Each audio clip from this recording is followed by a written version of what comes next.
Je suis heureuse de vous avoir ici avec moi. Suivez mon histoire jusqu'au bout et dites-moi dans les commentaires de quelle ville vous regardez. Je n'aurais jamais imaginé que ma tradition du dîner dominical révélerait le vrai visage de ceux que j'aimais le plus. Mais c'est exactement ce qui s'est passé quand mon fils a claqué sa fourchette sur la table et a prononcé ces 7 mots qui ont fait voler mon monde en éclats. Tu ne fais plus partie de cette famille. Sors d'ici. Je croyais que les repas de famille rapprochèrent les gens. Pendant des décennies, c'est ce qu'ils ont fait pour nous. Chaque dimanche soir, l'odeur du bœuf bourguignon embaumait ma cuisine, tandis que Marcel et moi accueillions tous ceux qui pouvaient venir à notre table. Après sa disparition, j'ai maintenu cette tradition vivante. C'était ma façon de m'accrocher à lui, de garder notre famille soudée. Ce dimanche-là a commencé comme tous les autres. J'ai passé la matinée à préparer la recette de bœuf bourguignon de Marcel, ce plat qu'il avait perfectionné au fil des années. J'ai sorti le service en porcelaine de Limoges qu'il avait hérité de sa mère. J'ai même utilisé la belle vaisselle, celle que nous avions reçue en cadeau de mariage il y a 43 ans. À 17 heures, tout était parfait. La maison embaumait le thym et le laurier. La table était dressée avec une nappe blanche immaculée et des fleurs fraîches de mon jardin. J'avais même préparé les petits pains briochés de Marcel, ceux qu'Antoine adorait depuis son enfance. Quand Antoine, Mathilde et les enfants sont arrivés, j'ai immédiatement remarqué à quel point ils semblaient tendus. Mathilde m'a à peine regardé dans les yeux quand elle m'a tendu le sac à langer avec Léa, ma petite fille de 4 ans. « On n'a pas eu une soirée à nous depuis des semaines », a-t-elle dit, déjà plongée dans son téléphone. Les enfants ont été impossibles ces derniers temps. Je n'ai pas rechigné à prendre Léa. Je ne l'ai jamais fait. J'aimais mes petits-enfants plus que l'air que je respirais. Hugo, mon petit-fils de 7 ans, a immédiatement couru vers la cuisine en demandant ce qu'il y avait pour le dessert. Son énergie me rappelait toujours Antoine au même âge. « Mamie a fait un gâteau au chocolat », lui ai-je dit en ébouriffant ses cheveux. « Mais d'abord le dîner, jeune homme. » Mathilde a lancé un regard à Antoine que je n'ai pas su déchiffrer. Il a haussé les épaules et s'est dirigé vers le salon sans me saluer convenablement. Quelque chose n'allait pas, mais j'ai balayé cette impression. Les familles traversent des périodes difficiles, me suis-je dit. C'est normal. Le dîner a commencé agréablement. J'ai servi les plats tandis qu'Antoine parlait de sa promotion au travail. Mathilde intervenait de temps en temps, soulignant comment ses relations avaient contribué à son avancement. J'ai remarqué qu'elle portait un nouveau bracelet en diamant qui accrochait la lumière chaque fois qu'elle bougeait le poignet. Les enfants sont vite devenus agités. Léa a commencé à jeter des petits pois à travers la table, tandis qu'Hugo se plaignait bruyamment de vouloir du gâteau maintenant, pas après le dîner. « Hugo, s'il te plaît, parle moins fort », ai-je dit gentiment. « Et Léa, la nourriture reste dans nos assiettes, ma chérie. » Mathilde n'a pas levé les yeux de son téléphone. Antoine semblait déterminé à ignorer complètement la situation. Quand Léa a renversé son verre de lait et que Hugo a commencé à taper sa fourchette contre son assiette, j'ai ressenti un éclair de frustration. Ce n'était pas ainsi que Marcel et moi avions élevé Antoine. Nous lui avions appris les bonnes manières et le respect. « On dirait que quelqu'un laisse les petits singes diriger le zoo ces derniers temps ?» ai-je dit légèrement avec un petit rire. C'était une plaisanterie douce, quelque chose que Marcel disait toujours quand les choses devenaient chaotiques. Le silence qui a suivi était assourdissant. Le visage d'Antoine s'est assombri. Mathilde a levé les yeux de son téléphone, un étrange sourire jouant au coin de sa bouche. « Qu'est-ce que tu as dit ?» La voix d'Antoine était glaciale. « C'était juste une plaisanterie, mon chéri. Les enfants sont un peu agités ce soir, c'est tout. » Antoine a claqué sa fourchette si fort que l'argenterie a résonné comme un coup de feu. Les enfants se sont figés. Même Mathilde a semblé surprise par sa réaction. « Tu ne fais plus partie de cette famille. »« Sors d'ici !» Il a craché ces mots en me regardant à travers la table du dîner. J'ai cligné des yeux, la lumière des bougies vacillant sur son visage. Le visage de mon fils, et pendant une seconde, j'ai cru qu'il plaisantait. Le regard dans ses yeux m'a dit qu'il était sérieux. En face de moi, Mathilde a tamponné sa bouche avec sa serviette, comme si rien ne s'était passé. Mais je l'ai vu, ce petit sourire satisfait dans ses yeux. Elle savourait ce moment. « Antoine, je ne voulais pas, » ai-je commencé. « J'en ai assez de tes jugements. » m'a-t-il coupé. « Tu critiques toujours Mathilde. Tu crois toujours tout savoir mieux que tout le monde. C'est notre famille maintenant, et tu n'en fais plus partie. » Mes mains tremblaient quand j'ai posé ma serviette à côté de mon assiette. 42 ans de maternité, des milliers de repas préparés, d'innombrables nuits passées à m'inquiéter pour lui, à l'aimer, et tout cela aboutissait à ça, être jeté hors de ma propre maison pour un commentaire anodin. Je me suis levée lentement.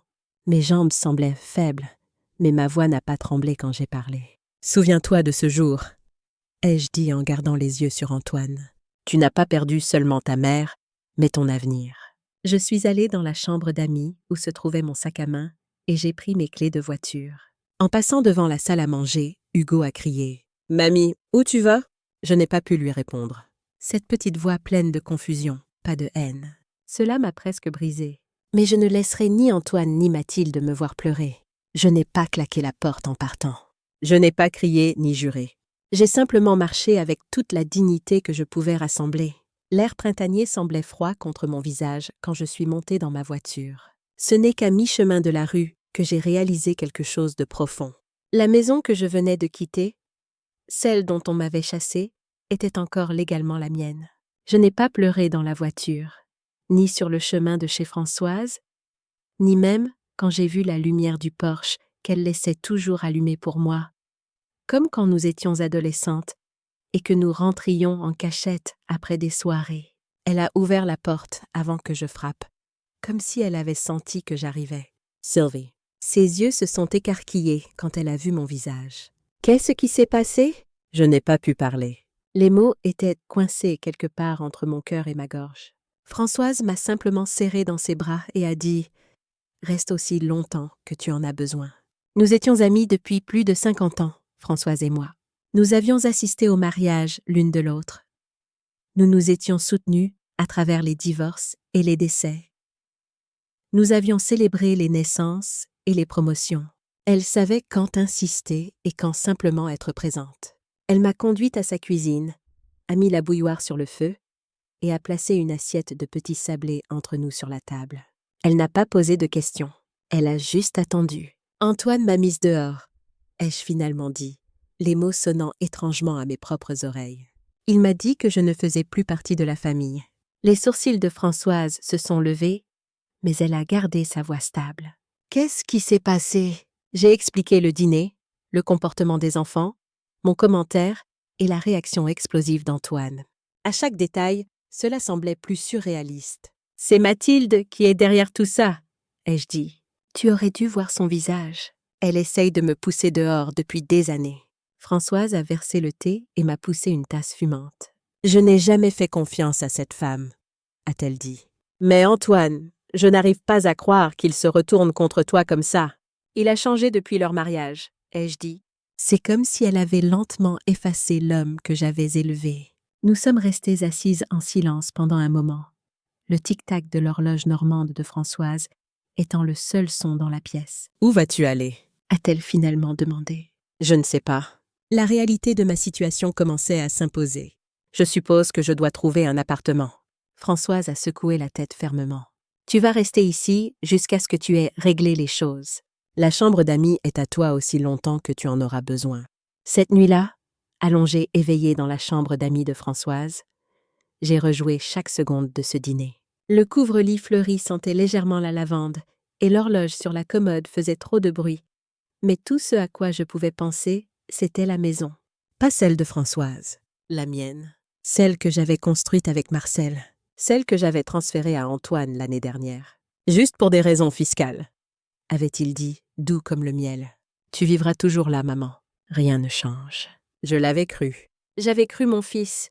Mais Dieu merci, j'avais écouté Marcel avant que le cancer ne l'emporte. Marcel m'avait fait promettre de garder mon nom sur l'acte d'une façon ou d'une autre, au cas où.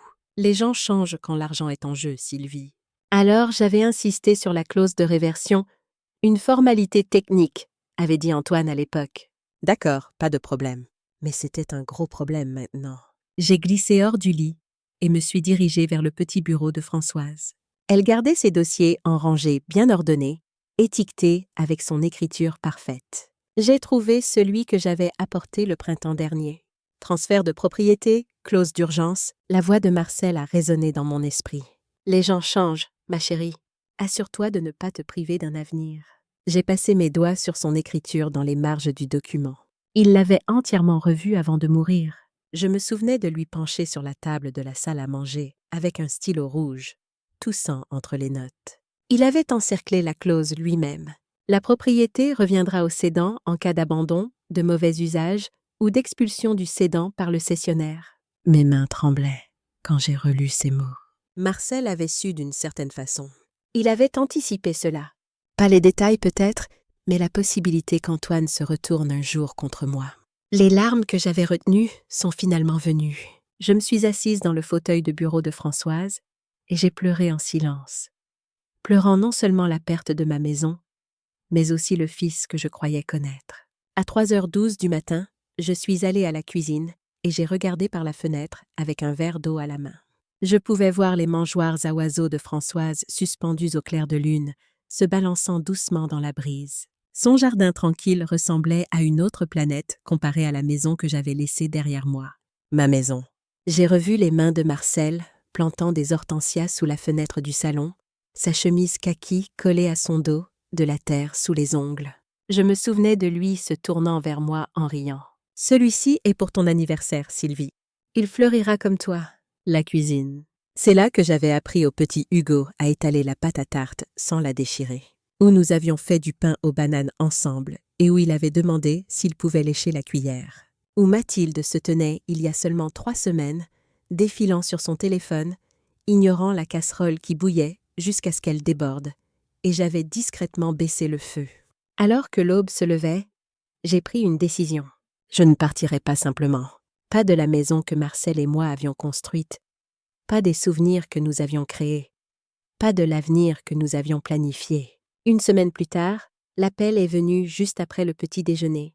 J'étais assise à la petite table ronde de la cuisine de Françoise, pliant du linge que je n'avais pas besoin de plier, juste pour occuper mes mains.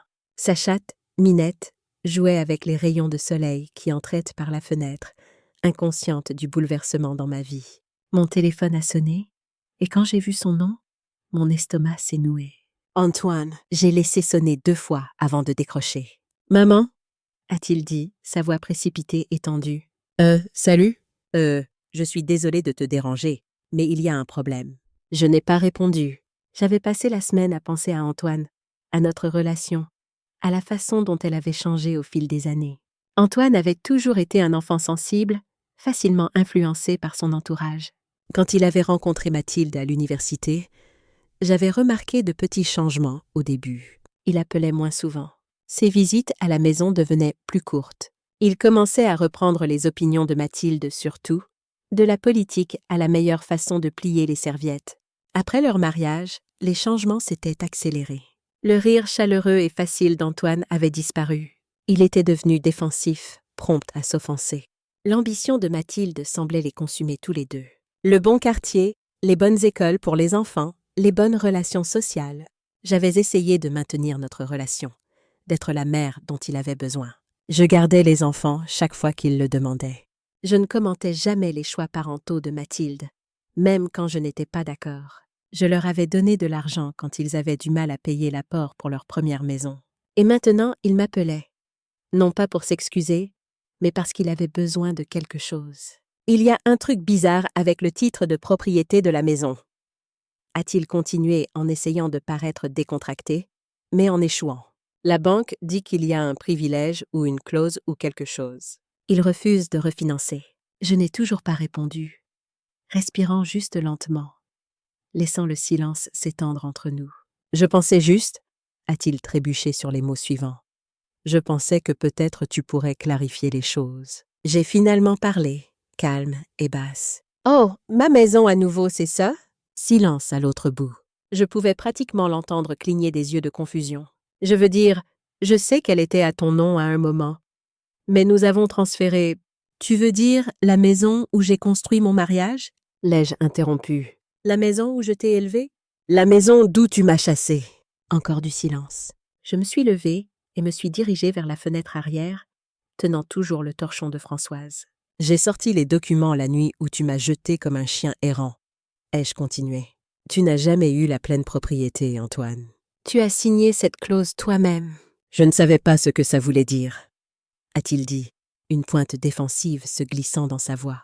Non, tu as dit que c'était juste pour les impôts. J'ai dit que ça devait être réversible. Et ton père, il s'est assuré que ça le soit. Antoine a soupiré.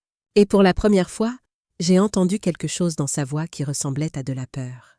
Pas de la colère, pas de l'arrogance, de la panique. La banque a besoin que le titre soit clarifié, a-t-il finalement dit. Sinon, on perd l'accord. Le refinancement ne passera pas et on ne peut pas payer le remboursement final sans ça. Cela a attiré mon attention. Remboursement final? Qu'avait-il fait? Je me suis demandé combien de voyages, combien de plans de travail en granit, combien de vêtements de créateurs ma maison avait payés depuis la mort de Marcel. Je vois, ai-je dit. Donc soudain je compte. Maman, allez. Ce n'est pas comme ça. Non, tout comme me jeter dehors devant mes petits-enfants n'était pas personnel. Tout comme le petit sourire satisfait de Mathilde cette nuit-là n'était pas une victoire. Tout comme chaque fois que je proposais d'aider avec les enfants, tu disais « non merci » et tu me les laissais quand même ensuite. Il était silencieux, attendant. Je suis retournée à la table, me suis assise et j'ai ramassé un linge plié. Une des vieilles serviettes de Françoise, douce et usée sur les bords. Utile malgré son âge, comme moi. « Je vais parler à quelqu'un », ai-je dit. La voix d'Antoine s'est éclaircie. « D'accord, super. »« Merci. Mais pas pour toi », ai-je fait une pause. « Pour moi, parce que je n'aime pas que des étrangers s'assoient dans mon salon, parce que les cendres de mon mari sont enterrées sous ce buisson d'hortensia. Et je serai damnée si la banque prend la terre dans laquelle nous avons versé nos vies. Maman, j'essaye juste d'arranger les choses. Non, Antoine, ai-je dit sèchement, ma voix se brisant comme du verre. C'est toi qui les as cassés. Après avoir raccroché, je suis restée immobile à la table. La conversation avait confirmé ce que je soupçonnais. Antoine et Mathilde avaient des problèmes financiers. Ils avaient probablement contracté un prêt sur la valeur de la maison, peut-être plusieurs prêts, en utilisant ma maison comme garantie. Je n'ai pas dormi cette nuit-là. Non pas parce que j'étais inquiète. Non, cette partie de moi était morte depuis longtemps. Je n'arrivais pas à dormir parce que j'étais en colère. Cette colère dure et sobre qui ne brûle pas fort, mais bas et régulièrement. Le genre qui te fait ranger un tiroir à 2 heures du matin, juste pour avoir l'impression de contrôler quelque chose. Alors, je suis retournée au dossier, aux notes griffonnées de Marcel dans les marges. Je me suis assise dans le bureau de Françoise en robe de chambre, la petite lampe de bureau projetant un cercle de lumière jaune. Le document était là comme un bouclier. Transfert de propriété, clause d'urgence. C'était l'onglet que j'avais écrit en marqueur noir épais le printemps dernier, après avoir rencontré Roger Martin, le vieil ami de Marcel et notre avocat de famille. Marcel avait insisté sur ses protections. Les gens changent quand l'argent est en jeu. Il me l'avait dit une fois, des années avant qu'il ne tombe malade. Surtout la famille. Je ne veux pas le croire non plus, mais c'est vrai. Alors, on garde toujours une porte de sortie. J'avais levé les yeux au ciel à l'époque. Tu penses que notre fils pourrait un jour... Je pense que l'amour ne garde pas les gens honnêtes. Les papiers, oui. Je n'avais plus discuté après ça. Il avait raison. Il avait toujours été plus perspicace sur ces choses. J'étais la douce, la pâtissière, l'infirmière, le ciment. Marcel était les briques. Et maintenant qu'il était parti, je devais être les deux. J'ai relu la clause à nouveau, la partie qui me protégeait. La clause de réversion nichée juste en dessous de tout le langage sur le transfert pour optimisation fiscale. Mon nom était encore lié à la propriété légalement. La clause disait que la maison devait me revenir sous 3 conditions. Si j'étais retirée de la maison, si la propriété était négligée, ou si une action financière était entreprise sans mon consentement écrit. Antoine avait coché les 3 avec panache. J'avais apporté les papiers chez Françoise l'automne dernier après une étrange conversation avec Mathilde sur la consolidation des actifs pour le bien de la rationalisation de l'héritage familial. Je n'avais pas aimé le son de ça à l'époque. Maintenant, j'étais reconnaissante d'avoir écouté mon instinct. Le lendemain matin, je me suis fait un café. Je me suis habillée correctement pour la première fois depuis des jours et j'ai appelé Roger Martin. « Bonjour Sylvie », a-t-il dit, joyeux comme toujours. « Comment se passe la retraite ?» Je n'ai pas répondu tout de suite. « J'ai besoin de venir vous voir », ai-je dit. C'est à propos de la maison et d'Antoine. Sa voix a changé instantanément. Je libère mon après-midi. J'ai raccroché et j'ai regardé le dossier. Marcel était parti depuis 14 mois. Son jardin était devenu sauvage. Sa maison s'effondrait sous le sentiment d'avoir droit de son fils, et j'étais restée dans l'ombre, trop honteuse pour y faire face. Plus maintenant. J'ai glissé le dossier sous mon bras, pris mon sac à main et embrassé Françoise sur la joue alors qu'elle remuait une casserole de soupe sur la cuisinière. « Tu vas quelque part » a-t-elle demandé. « Oui, » ai-je dit en marchant vers la porte. « Récupérer ce qui m'appartient. » Dehors, le matin était froid et vif. Ma respiration formait des nuages devant moi alors que je marchais vers la voiture. Je n'avais pas conduit depuis des jours. Mes mains tremblaient légèrement quand j'ai agrippé le volant. Non pas de nervosité, mais de résolution. La maison d'où Antoine m'avait chassé était encore légalement attachée à moi. Le fils que j'avais élevé voulait m'effacer, mais il avait oublié une chose. Je l'avais élevé, je savais exactement quelle part de lui était du bluff et quelle part était de la panique. Roger avait l'air plus vieux que dans mon souvenir. Ses cheveux, autrefois poivre et sel, étaient maintenant juste sel. Mais son esprit était toujours aussi vif qu'une lame. Il n'a pas perdu de temps en civilité quand je suis entrée dans son bureau cet après-midi-là. Il a juste fait un geste vers la chaise en face de son bureau et a dit « Faites-moi voir le dossier ». Je le lui ai tendu, et il a ajusté ses lunettes, feuilletant chaque page comme un homme cherchant un pouls. Nous sommes restés assis en silence pendant presque 10 minutes. L'horloge au mur faisait tic-tac plus fort que nécessaire. Quelque part dehors, un camion a klaxonné et un chien a aboyé. Quand il a finalement levé les yeux, son expression était indéchiffrable. « Légalement » a-t-il dit en tapotant la page avec le dos de son stylo. « Vous n'avez jamais renoncé à la pleine propriété. Vous avez conservé un intérêt réversif, ce qui signifie, il s'est penché en arrière, croisant les mains sur son ventre, que vous pouvez la reprendre. » Je n'ai pas respiré pendant 1 seconde. Mes paumes ont commencé à transpirer. « Juste comme ça » ai-je demandé, ma voix mince. Il a fait un petit signe de tête. « Pas juste comme ça. » Ça demande des papiers, un préavis de 30 jours pour quitter les lieux. Possiblement une action en justice s'il refuse de partir. Mais la loi est de votre côté, Sylvie. Cette clause est solide. Votre mari savait ce qu'il faisait. J'ai regardé le dossier à nouveau.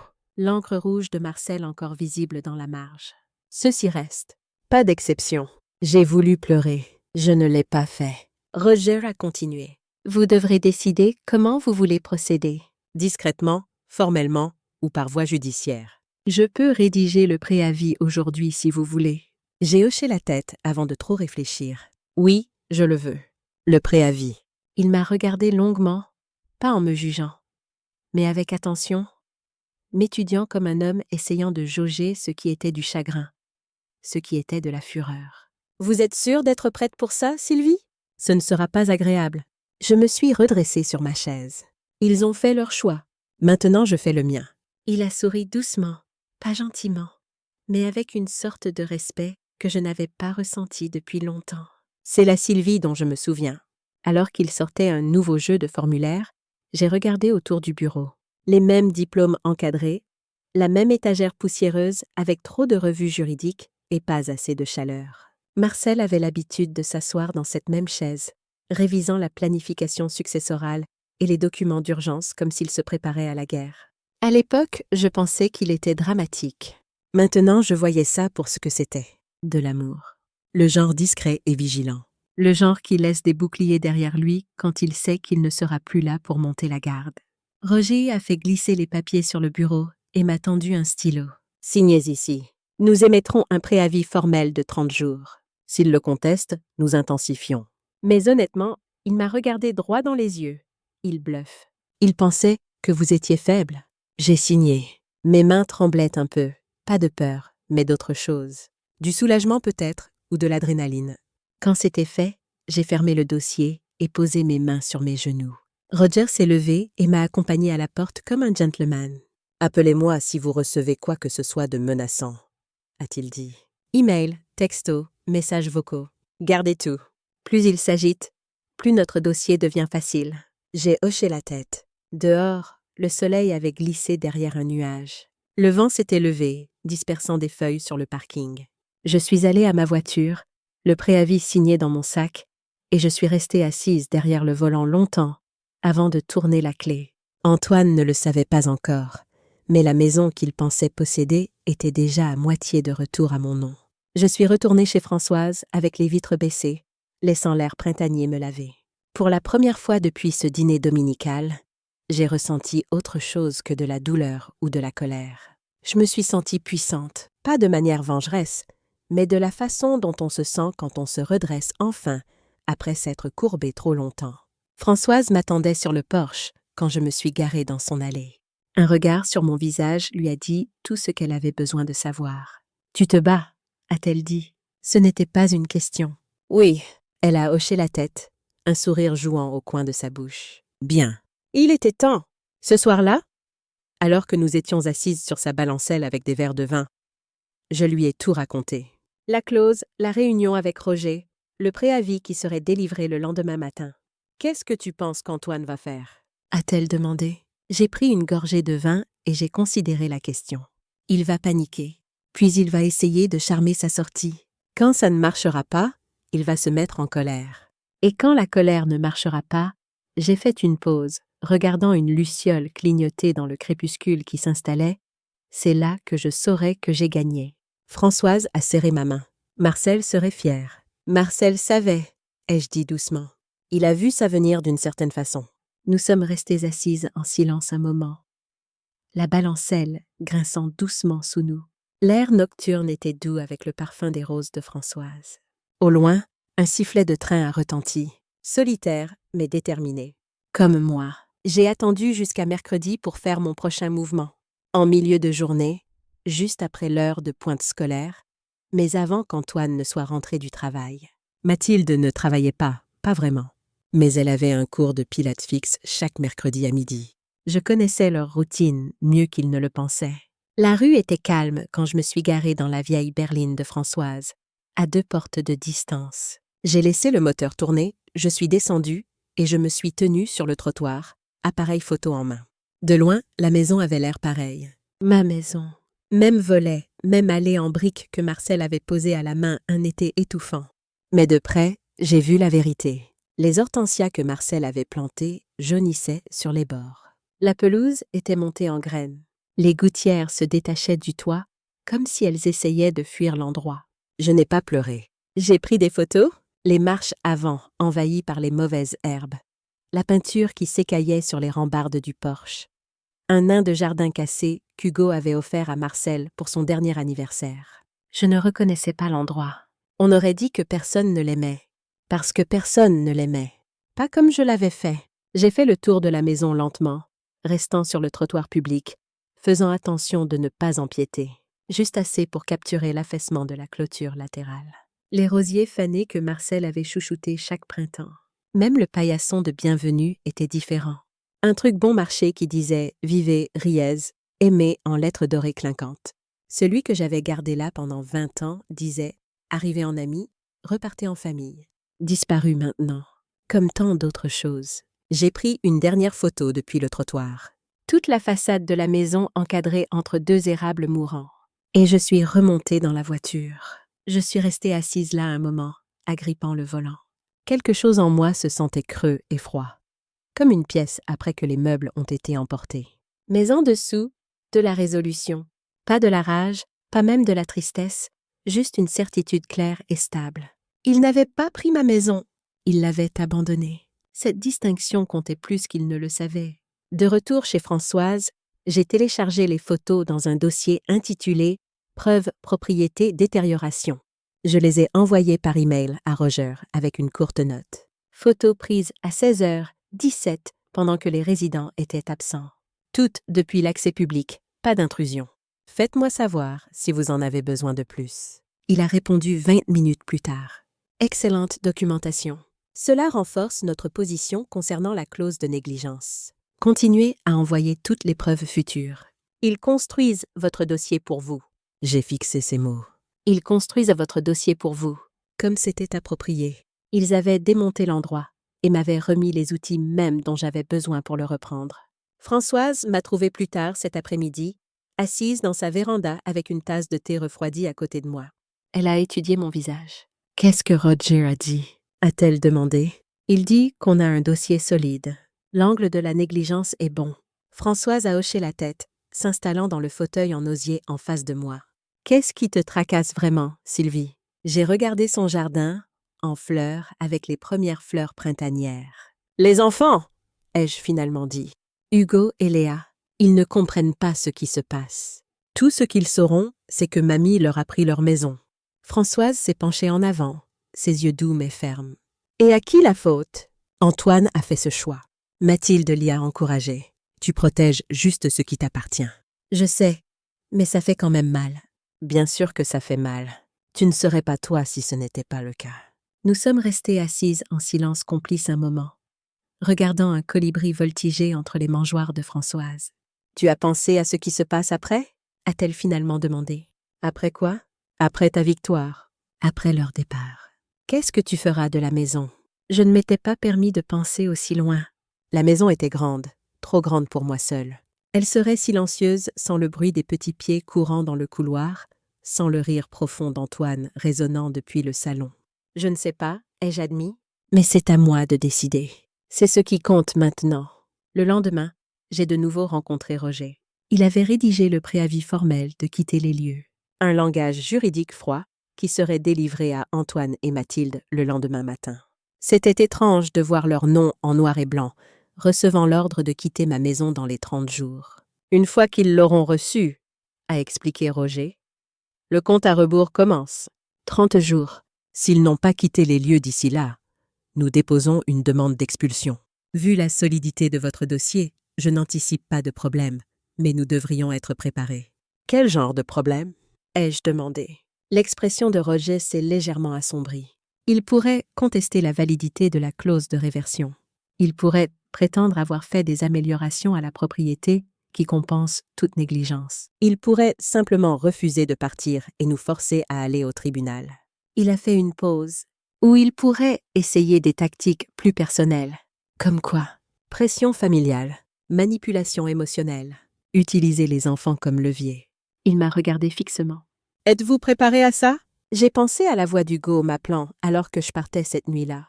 J'ai pensé aux doigts collants de Léa sur mes joues quand elle voulait un bisou de bonne nuit. J'ai pensé aux décorations de Noël que nous avions faites ensemble, rangées dans le grenier de la maison que je réclamais maintenant. « Oui !» ai-je dit, ma voix plus forte que je ne m'y attendais. « Je suis préparée. » Roger a hoché la tête, apparemment satisfait. « Alors nous procédons. » Plus tard ce soir-là, j'ai appelé la sœur de ma belle-fille, Vanessa. Nous nous étions toujours bien entendus, même après que Mathilde et moi avions commencé à nous éloigner. Elle a répondu à la 3e sonnerie, la surprise évidente dans sa voix. « Sylvie, tout va bien ?»« Pas vraiment, » ai-je dit. « J'espérais qu'on pourrait se voir pour un café. Il y a quelque chose dont j'ai besoin de discuter avec toi. » Nous nous sommes arrangés pour nous rencontrer le lendemain dans un petit café à mi-chemin entre nos maisons. Vanessa m'attendait déjà quand je suis arrivée, l'air préoccupé sur son visage. Elle s'est levée et m'a serré fort dans ses bras. « Mathilde m'a dit ce qui s'était passé, » a-t-elle dit alors que nous nous asseyions. « Mais je voulais entendre ta version. » J'ai étudié son visage. Vanessa ressemblait à Mathilde. Même pommette haute, même cheveux auburn. Mais il y avait une chaleur dans ses yeux que sa sœur n'avait pas. « Qu'est-ce que Mathilde t'a dit exactement ?» ai-je demandé prudemment. Vanessa a soupiré. « Que tu avais fait des commentaires durs sur sa façon d'élever les enfants, qu'Antoine l'avait défendu et que tu étais partie en colère. Elle a dit que tu essaies maintenant de reprendre la maison par dépit. » J'ai hoché la tête lentement, sans surprise. « Ce n'est pas tout à fait ce qui s'est passé. » Pendant l'heure suivante, j'ai tout raconté à Vanessa. Le dîner, les mots d'Antoine, le petit sourire de Mathilde, la clause de réversion, l'état de la maison, les problèmes financiers qu'ils avaient cachés. Elle a écouté sans m'interrompre, prenant occasionnellement des notes sur un petit carnet qu'elle a sorti de son sac. Quand j'ai terminé, elle s'est rassise, une expression troublée sur le visage. « Ça ressemble à Mathilde », a-t-elle finalement dit. Elle a toujours été calculatrice. « Tu me crois ?» ai-je demandé, un peu surprise. « Bien sûr. » Mathilde vit au-dessus de ses moyens depuis des années. J'ai essayé de lui en parler, mais elle n'écoute pas. Vanessa a secoué la tête. Le mois dernier, elle m'a demandé de lui prêter 5 000 € pour ce qu'elle appelait des réparations urgentes à la maison.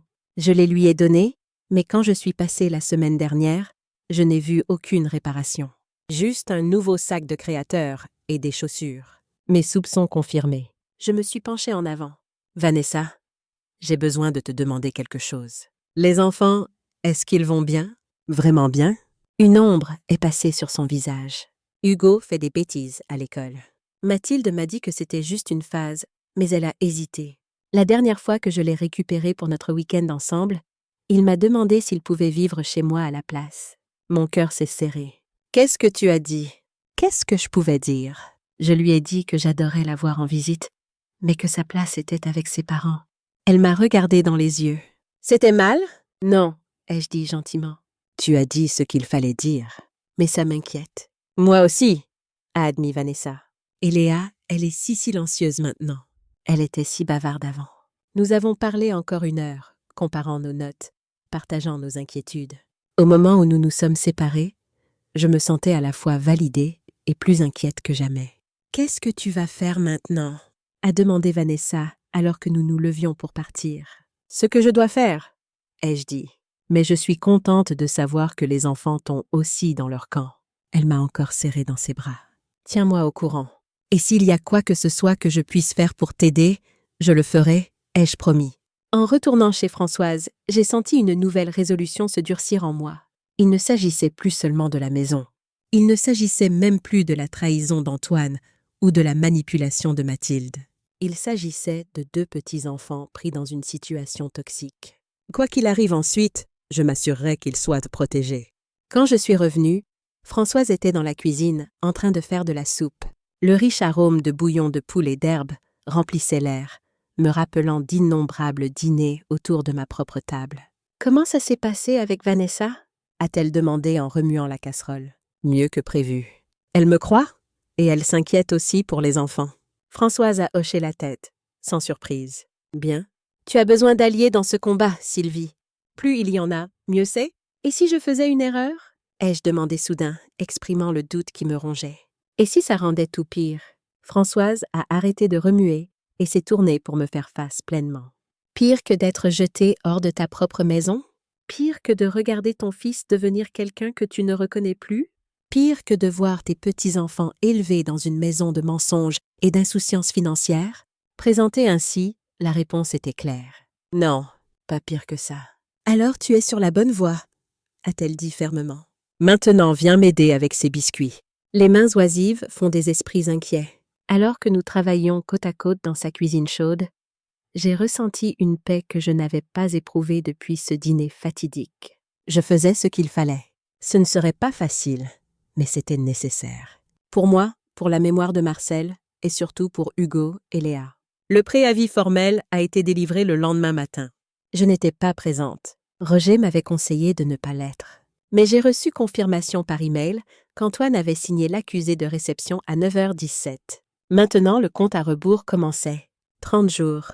Le texto est arrivé 2 jours plus tard. J'étais de nouveau dans la véranda de Françoise, pliant du linge avec le journal télévisé qui bourdonnait doucement en arrière-plan. Mon téléphone a vibré une fois sur l'accoudoir. Je l'ai pris et j'ai vu son nom. Mathilde. Je n'avais pas eu de nouvelles d'elle directement, depuis la nuit où elle était assise à sourire à cette table du dîner, comme si elle avait finalement gagné.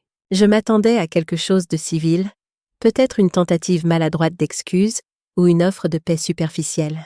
Au lieu de ça, le message disait « Arrête de nous traquer ou on dépose une demande d'ordonnance restrictive. » C'était tout. Pas de bonjour, pas de ponctuation, juste du venin condensé en 10 petits mots. Pendant un moment, je n'ai pas pu respirer. Mon pouce planait au-dessus de l'écran, alors que mes yeux parcouraient le message à nouveau. Tracker. J'avais marché devant la maison dont j'étais encore légalement propriétaire. Je n'avais pas mis les pieds sur la propriété. Je n'avais parlé à personne. Ça n'avait rien à voir avec du harcèlement. C'était de la peur. Ils savaient que quelque chose se passait. Maintenant, ils essayaient de me déstabiliser avant que je ne fasse trembler les murs de leurs petits fantasmes. J'ai transféré le message à Roger avec une seule ligne. « Je viens de recevoir ça. » Il a répondu 6 minutes plus tard. « Parfait. Menace documentée. » Ça montre qu'ils escaladent émotionnellement. Ça nous aide, pas eux. Ne réponds pas. J'ai fixé son message, puis le sien, et finalement j'ai souri. Mathilde avait montré son jeu. Une ordonnance restrictive contre la femme qui gardait ses enfants, cuisait ses gâteaux d'anniversaire, l'avait laissé pleurer sur mon épaule la première fois qu'elle avait cru qu'Antoine la trompait peut-être. Elle avait oublié que j'avais des années de fils de discussion sauvegardés. Des vidéos des enfants ouvrant les cadeaux que j'avais achetés. Des notes qu'elle m'avait écrites quand elle avait besoin d'aide et qu'Antoine travaillait tard. Elle voulait prétendre que j'étais dangereuse? Très bien. Je pouvais jouer l'étrangère qu'elle avait fait de moi. J'ai fermé le message et glissé le téléphone dans ma poche. Je n'ai pas dit tout de suite à Françoise. Je n'en avais pas besoin. Elle l'a vu sur mon visage quand je suis entrée dans la cuisine et que j'ai commencé à frotter la vaisselle comme si je ponçais du bois. Elle attaque? A-t-elle demandé doucement. Elle a peur, ai-je corrigé. Elle sait que quelque chose arrive. Elle ne sait juste pas à quel point c'est proche. Cette nuit-là, je me suis assise au bord du lit d'Ami, fixant le plafond comme je l'avais fait la première nuit où j'étais arrivée. Mais cette fois, je ne me sentais pas exilée. Je me sentais prête. Il pensait qu'il pouvait me faire honte jusqu'à ce que je disparaisse, que je serais trop embarrassée pour me battre, que je m'effacerais tranquillement dans la chambre d'amis de Françoise pendant qu'ils élèveraient leurs enfants dans ma maison, sous mon toit, sur mes souvenirs. Mais je n'allais nulle part. Mathilde pouvait menacer tout ce qu'elle voulait. J'avais vécu assez longtemps pour savoir que quand les gens arrêtent d'essayer de te manipuler avec de la gentillesse, ils essaient la peur ensuite. Et quand la peur ne marche pas, ils paniquent. Et quand ils paniquent, c'est là que je gagne. Antoine a appelé le lendemain. Contrairement au texto de Mathilde, son appel est venu sans avertissement. La sonnerie familière m'a surprise alors que j'arrosais les plantes de Françoise sur le porche avant. J'ai envisagé de le laisser aller sur la messagerie, mais quelque chose m'a dit de répondre. « Allô, Antoine » ai-je dit en gardant ma voix neutre. « Maman. » Il avait l'air épuisé. « On doit parler de ce préavis. Je crois que le préavis est assez clair. » ai-je répondu. « Tu as 30 jours pour quitter la propriété. »« Maman, allez. Tu ne peux pas être sérieuse. C'est notre maison. » »« Non, Antoine. C'est ma maison. La maison dans laquelle je t'ai permis de vivre sous des conditions spécifiques. Des conditions que tu as violées. » Il a fait un bruit frustré. « C'est à cause de ce que j'ai dit au dîner ?» J'étais en colère. Je ne le pensais pas. « Tu m'as dit que je ne faisais plus partie de la famille et de sortir. » ai-je dit calmement. « Tu le pensais à ce moment-là, et maintenant tu fais face aux conséquences. On ne peut pas juste partir. »« Maman, où est-ce qu'on irait ?»« Et les enfants ? Tu as pensé à eux ? » Et voilà, les enfants. Exactement comme Roger l'avait prédit. Exactement comme je l'avais craint. « Je pense à Hugo et Léa tous les jours. » ai-je dit, ma voix s'adoucissant légèrement. Je me demande s'ils me manquent. Je me demande si tu leur as expliqué pourquoi j'ai soudainement disparu de leur vie. Silence à l'autre bout. Puis, ils te manquent vraiment. Hugo n'arrête pas de demander quand tu vas revenir. Mon cœur a eu mal, mais je me suis cuirassée. C'est à toi de lui expliquer, Antoine. C'est toi qui as fait le choix de me couper. Maintenant, c'est à toi d'expliquer pourquoi. Maman, s'il te plaît.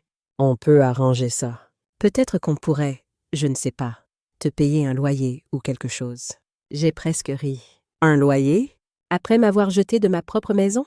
Après que Mathilde m'a menacée d'une ordonnance restrictive pour avoir simplement passé devant la propriété dont je suis légalement propriétaire? Je ne crois pas, Antoine.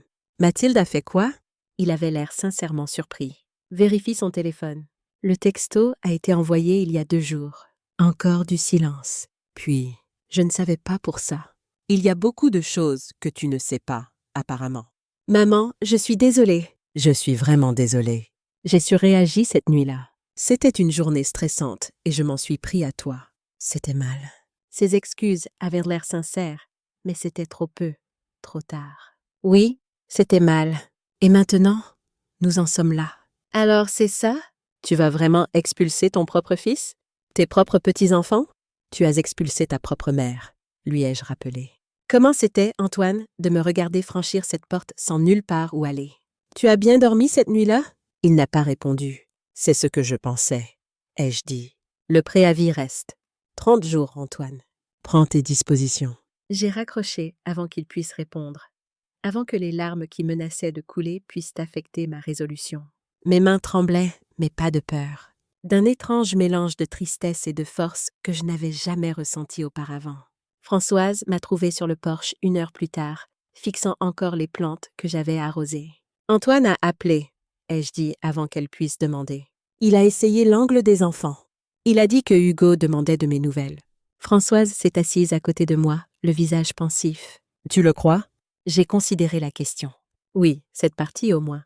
Hugo et moi avons toujours été proches. J'ai soupiré. Ça rend les choses plus difficiles de savoir qu'il me manque. Ça devrait rendre les choses plus faciles, a contré Françoise. Tu te bats pour eux aussi, d'une certaine façon, pour leur sécurité future.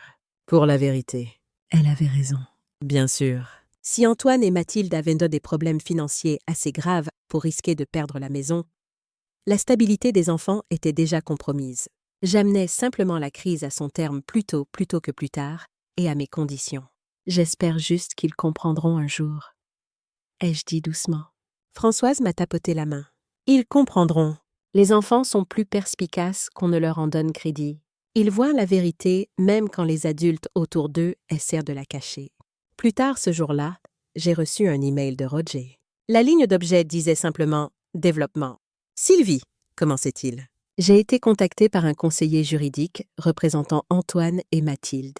Ils demandent une réunion pour discuter d'arrangements alternatifs au préavis d'expulsion. Cela suggère qu'ils prennent la situation au sérieux, ce qui est bien. Cependant, soyez prête à ce qu'ils essaient de négocier des termes qui les avantagent, tout en ayant l'air de vous céder quelque chose. Je recommande que nous nous rencontrions pour discuter de notre stratégie avant de nous engager avec leur avocat. Êtes-vous disponible demain matin? Roger. J'ai répondu immédiatement pour confirmer la réunion. Ça avançait plus vite que je ne m'y attendais. Un avocat signifiait qu'ils étaient inquiets, mais cela signifiait aussi qu'ils se préparaient à riposter. Je devais être prête. Ce soir-là, j'ai rappelé Vanessa. « Tu as parlé à Mathilde récemment ?» ai-je demandé après avoir échangé les politesses. Oui, en fait. Elle a appelé hier pour me demander si elle pouvait m'emprunter de l'argent à nouveau. Quand j'ai demandé pourquoi, elle s'est mise sur la défensive et a raccroché. Elle a mentionné le préavis d'expulsion? Non. Vanessa avait l'air surprise. Quel préavis d'expulsion? J'ai expliqué brièvement. Vanessa a écouté dans un silence stupéfait. Waouh! A-t-elle finalement dit. Pas étonnant qu'elle cherche de l'argent. Mais pourquoi elle ne me le dirait pas? L'orgueil? Ai-je suggéré. Ou peut-être qu'elle est embarrassée. Ou peut-être qu'elle espère résoudre ça avant que qui que ce soit dans la famille ne l'apprenne. Ça ressemble à Mathilde, a acquiescé Vanessa. Elle a toujours été obsédée par les apparences. Nous avons parlé un peu plus longtemps, puis Vanessa a dit quelque chose qui m'a prise au dépourvu. « Sylvie, est-ce que ce serait possible que j'amène les enfants te voir? Il te manque vraiment, et Mathilde n'a pas besoin de le savoir. » J'ai hésité. « Je ne veux pas te mettre dans une position difficile, Vanessa. Je suis déjà dans une position difficile, » a-t-elle dit fermement.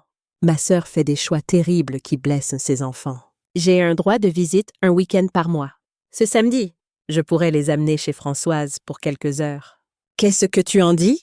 La pensée de voir Hugo et Léa à nouveau a fait bondir mon cœur. Mais est-ce que ça compliquerait les procédures judiciaires? Est-ce que ça donnerait des munitions à Mathilde contre moi? D'un autre côté, les enfants méritaient de savoir que je ne les avais pas abandonnés. Ils méritaient une explication, aussi simplifiée soit-elle, de ce qui se passait. Oui, ai-je finalement dit. S'il te plaît, amène-les. Mais soyons prudentes sur ce que nous disons de la situation. Bien sûr, a acquiescé Vanessa. Je leur dirai juste qu'on rend visite à une amie. Ils seront tellement contents de te voir. Après avoir raccroché, je suis restée assise longtemps à penser à ce que j'allais dire à mes petits-enfants. Comment explique-t-on à un enfant de 7 ans et une enfant de 4 ans que leurs parents ont fait des choix qui vont bouleverser leur vie? Comment les rassure-t-on sans faire de promesses qu'on ne peut pas tenir? Je n'avais pas encore de réponse, mais j'avais 3 jours pour trouver. 3 jours avant de revoir leur visage. Cette pensée me remplissait à la fois de joie et d'appréhension. La réunion avec Roger le lendemain matin a été productive mais dégrisante. Il a exposé les stratégies probables que l'avocat d'Antoine emploierait et m'a aidé à préparer des réponses. Ils vont proposer de vous racheter la maison à la valeur du marché, a-t-il prédit. Ils vont suggérer un accord de location formel. Ils pourraient même proposer de subdiviser la propriété. Refusez tout. On veut la réversion complète. Pas de compromis. Et s'ils mentionnent les enfants? Ai-je demandé. L'expression de Roger s'est légèrement adoucie. C'est la partie la plus difficile, n'est-ce pas? Mais souvenez-vous, Sylvie, vous ne prenez rien aux enfants. Vous réclamez ce qui vous appartient. Antoine et Mathilde ont des options. Ils ne sont pas dans la misère. Ils font juste face aux conséquences de leur choix. J'ai hoché la tête, bien que le nœud dans mon estomac soit resté. Et s'ils vont au tribunal? Alors on va au tribunal, a dit Roger simplement. Et on gagne. La loi est de notre côté. La documentation est de notre côté. Même leur propre comportement est de notre côté. Nous avons passé l'heure suivante à revoir les documents, à pratiquer les réponses aux arguments probables et à renforcer notre position. Au moment où j'ai quitté son bureau, je me sentais plus confiante. Pas heureuse exactement, mais certaine d'être sur la bonne voie. Cette certitude a été testée le jour même quand j'ai reçu un email de l'avocat d'Antoine. C'était formel, poli et profondément manipulateur. Nos clients, monsieur, et Madame Antoine Dupont, estiment que cette action est injustifiée et profondément pénible. Ils demandent que vous retiriez le préavis et qu'à la place, vous initiez une médiation pour résoudre cette affaire avec sensibilité à l'unité familiale. M et Madame Dupont sont disposés à discuter d'une compensation équitable pour tout grief perçu. Sensibilité à l'unité familiale. Après que Mathilde s'était tenue là et m'avait regardé porter ma valise dehors, comme une femme de ménage qu'on renvoie. Après qu'Antoine m'avait dit que je ne faisais plus partie de la famille. Maintenant, soudain, l'unité familiale comptait. J'ai transféré l'email à Roger sans commentaire. Il a répondu en quelques minutes. Nous refusons la médiation. Vous agissez dans le plein exercice de vos droits légaux en tant que titulaire partiel avec intérêt réversif. Qu'il se prépare au tribunal s'il souhaite contester. Tribunal. Le mot me faisait encore me crisper l'estomac. Des procédures publiques. Le linge sale de notre famille exposé à tous. La trahison d'Antoine, la manipulation de Mathilde, mon expulsion de mon propre fils et de sa famille. Rien de tout ça n'était joli. Tout ça était douloureux. Mais j'étais allée trop loin pour reculer. Maintenant, la maison n'était plus seulement un bâtiment. C'était l'héritage de Marcel. C'était l'endroit où nous avions construit nos vies ensemble. C'était l'incarnation physique de notre histoire d'amour. Et je ne la laisserai pas être mise en gage, négligée ou me être enlevée. Ce soir-là, j'ai ouvert un nouveau journal et j'ai commencé à écrire. Pas pour le tribunal, pas pour preuve, mais pour moi-même. 21 avril, 9 jours avant l'échéance. Ils ont peur. Je pensais que je me sentirais petite, comme une vieille femme vengeresse qui n'a plus rien à perdre. Mais je me suis sentie stable. Je me suis sentie propre. Ils m'avaient poussée dehors et pensaient que je m'effondrerais. Mais j'avais gardé des traces. J'avais gardé ma voix. Et maintenant, j'utilisais les deux. Quand Françoise est entrée avec du thé, elle s'est arrêtée à côté de moi. « Ils se battent encore ?» a-t-elle demandé. J'ai hoché la tête. « Ils vont perdre » a-t-elle dit simplement. Puis elle a embrassé le sommet de ma tête et est partie. Et je savais qu'elle avait raison. La loi était de mon côté. La maison était mienne. Et lentement, mon nom aussi redevenait le mien.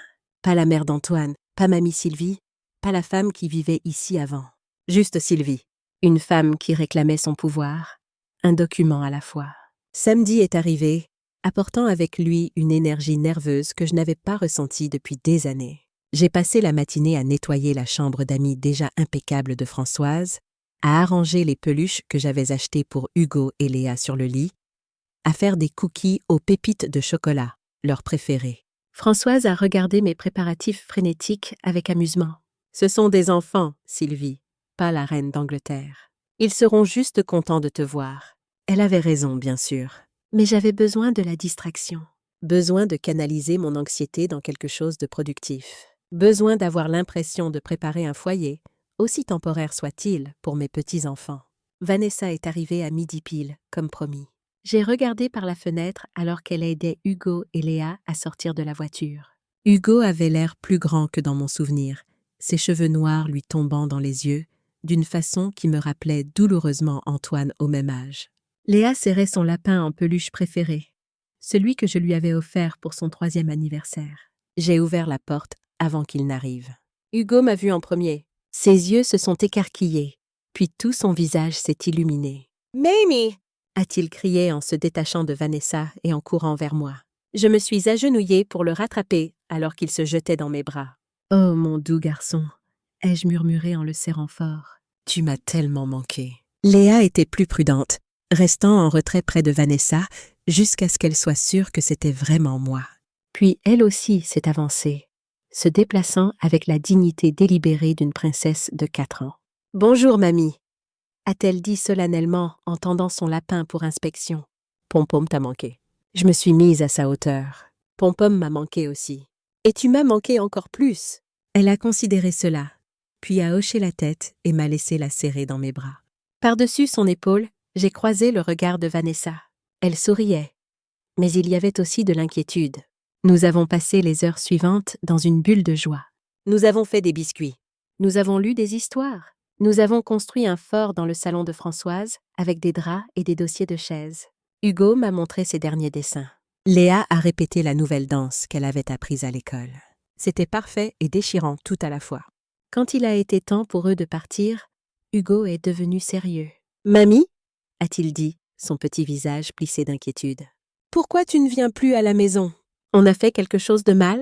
La question m'a frappée comme un coup physique. J'ai jeté un coup d'œil à Vanessa, qui a légèrement secoué la tête.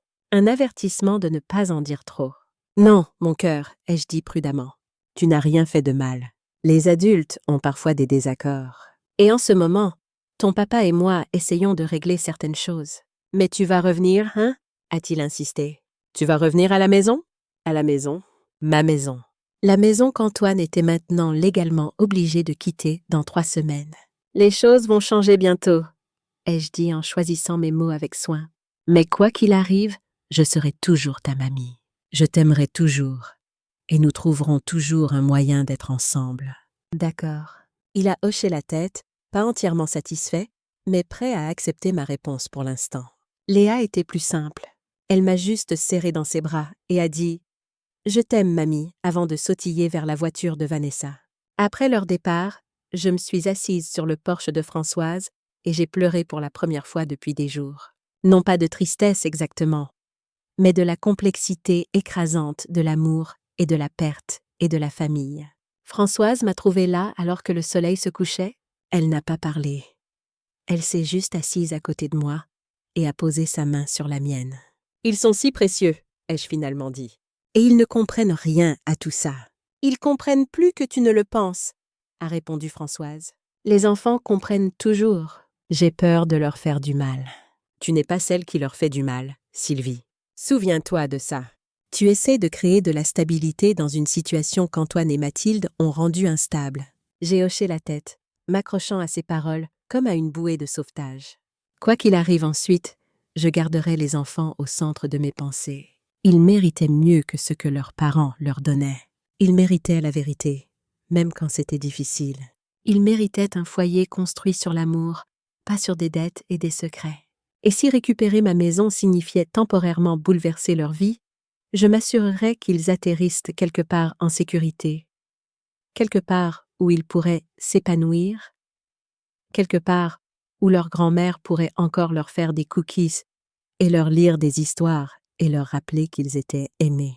La semaine suivante allait apporter l'affrontement pour lequel je m'étais préparée. Antoine et Mathilde contre moi, avec Roger à mes côtés.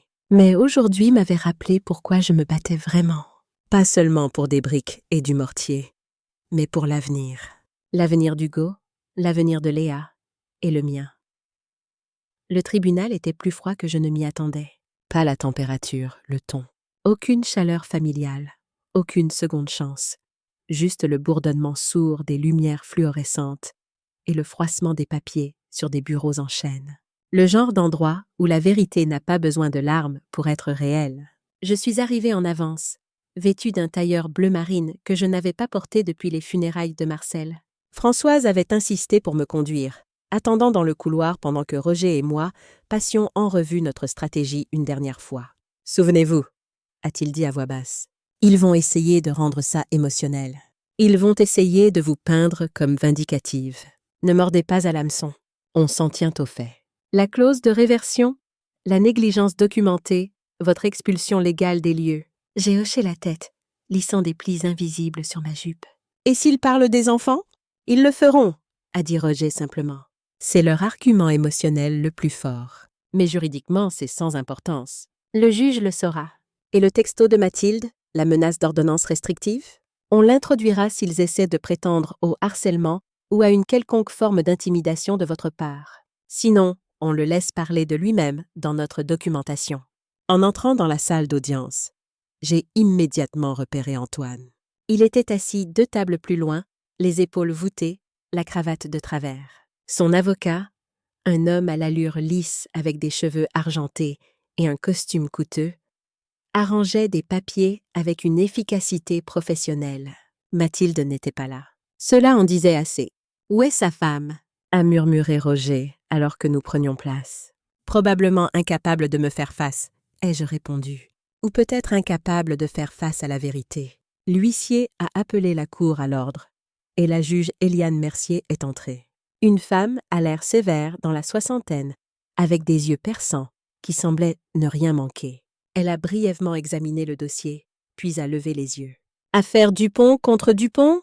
a-t-elle dit. « Litige immobilier impliquant la réversion d'un acte. Commençons. » L'avocat d'Antoine s'est levé le premier. « Madame la juge, cette affaire représente un malheureux désaccord familial qui a escaladé inutilement. Mon client, Monsieur Antoine Dupont, a reçu cette propriété de sa mère en don. Maintenant, suite à une altercation verbale mineure, Madame Dupont tente de récupérer la propriété, déplaçant son propre fils et ses petits-enfants. J'ai senti ma tension artérielle monter, mais j'ai gardé mon visage neutre.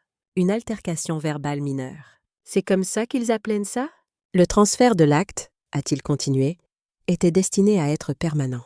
Monsieur Dupont a investi des ressources significatives dans la propriété et l'a établie comme son foyer familial. Cette action de Madame Dupont est vindicative et ne sert aucun autre but que de punir son fils pour un moment d'égarement. La juge Mercier a hoché la tête, prenant des notes. Et la clause de réversion clairement stipulée dans l'acte? L'avocat d'Antoine a hésité. Nous soutenons que mon client n'était pas pleinement informé des implications de cette clause.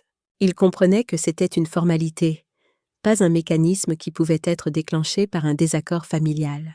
Maintenant, c'était au tour de Roger. Il a posé les documents devant la juge, comme s'il déposait une épée. « Calme, certain. »« Madame la juge, a-t-il dit, nous soumettons que ma cliente a conservé la propriété légale en vertu de la clause de réversion clairement stipulée dans l'acte. Ces termes ont été convenus au moment du transfert et sont maintenant appliqués en raison de conditions de négligence, d'abandon et d'expulsion injustifiées. » Il a exposé les preuves pièce par pièce. La clause de réversion paraphée par Antoine lui-même, les photos de la détérioration de la propriété, les textos de Mathilde, la lettre de refus de la banque citant des problèmes de titre, mon affidavit écrit relatant la nuit où on m'avait dit « tu ne fais plus partie de cette famille ». L'avocat d'Antoine a essayé d'objecter, prétendant que c'était une affaire familiale, que le transfert était destiné à être permanent, que je réagissais excessivement.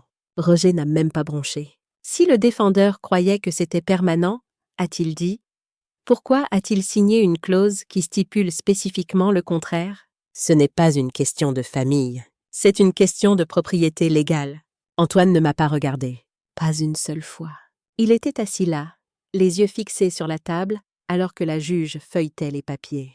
Le silence s'est étiré si longtemps que j'ai pu entendre quelqu'un tousser dans le couloir. Finalement, la juge Mercier a parlé.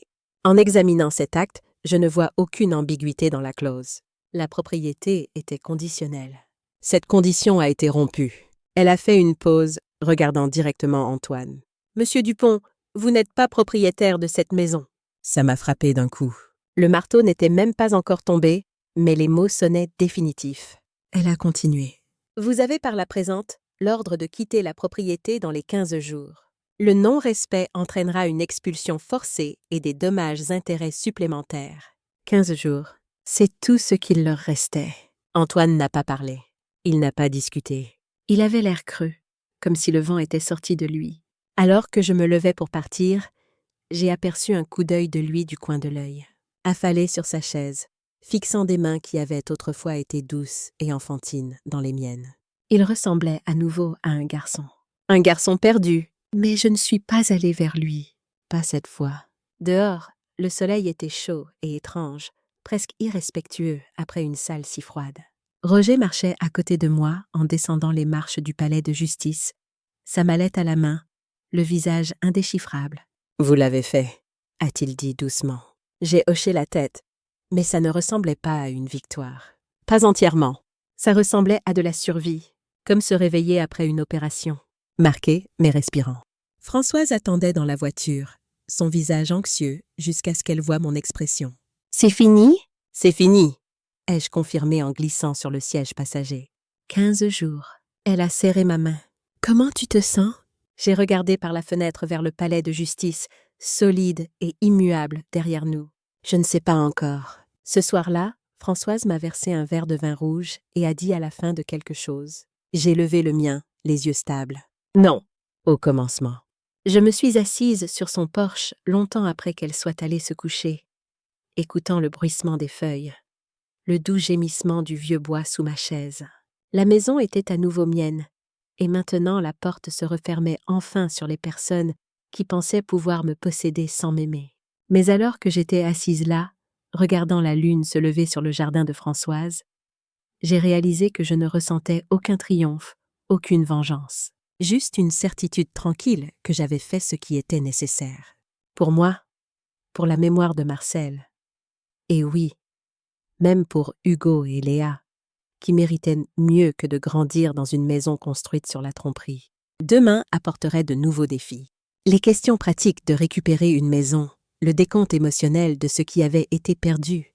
Mais ce soir, je me suis permis simplement d'être une femme qui avait tenu bon. Une mère qui avait choisi la vérité plutôt que l'apaisement. Une grand-mère qui trouverait un moyen de protéger les enfants qu'elle aimait, même si cela signifiait bouleverser leur monde pour un temps. Le message est arrivé exactement 7 jours plus tard.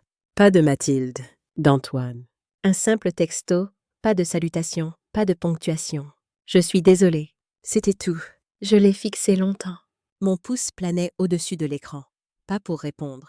Je n'étais pas naïve, mais juste pour l'absorber. Je me suis laissé ressentir tout ce qui avait besoin de monter. Mais rien n'est venu. Pas de colère, pas de soulagement, juste du vide.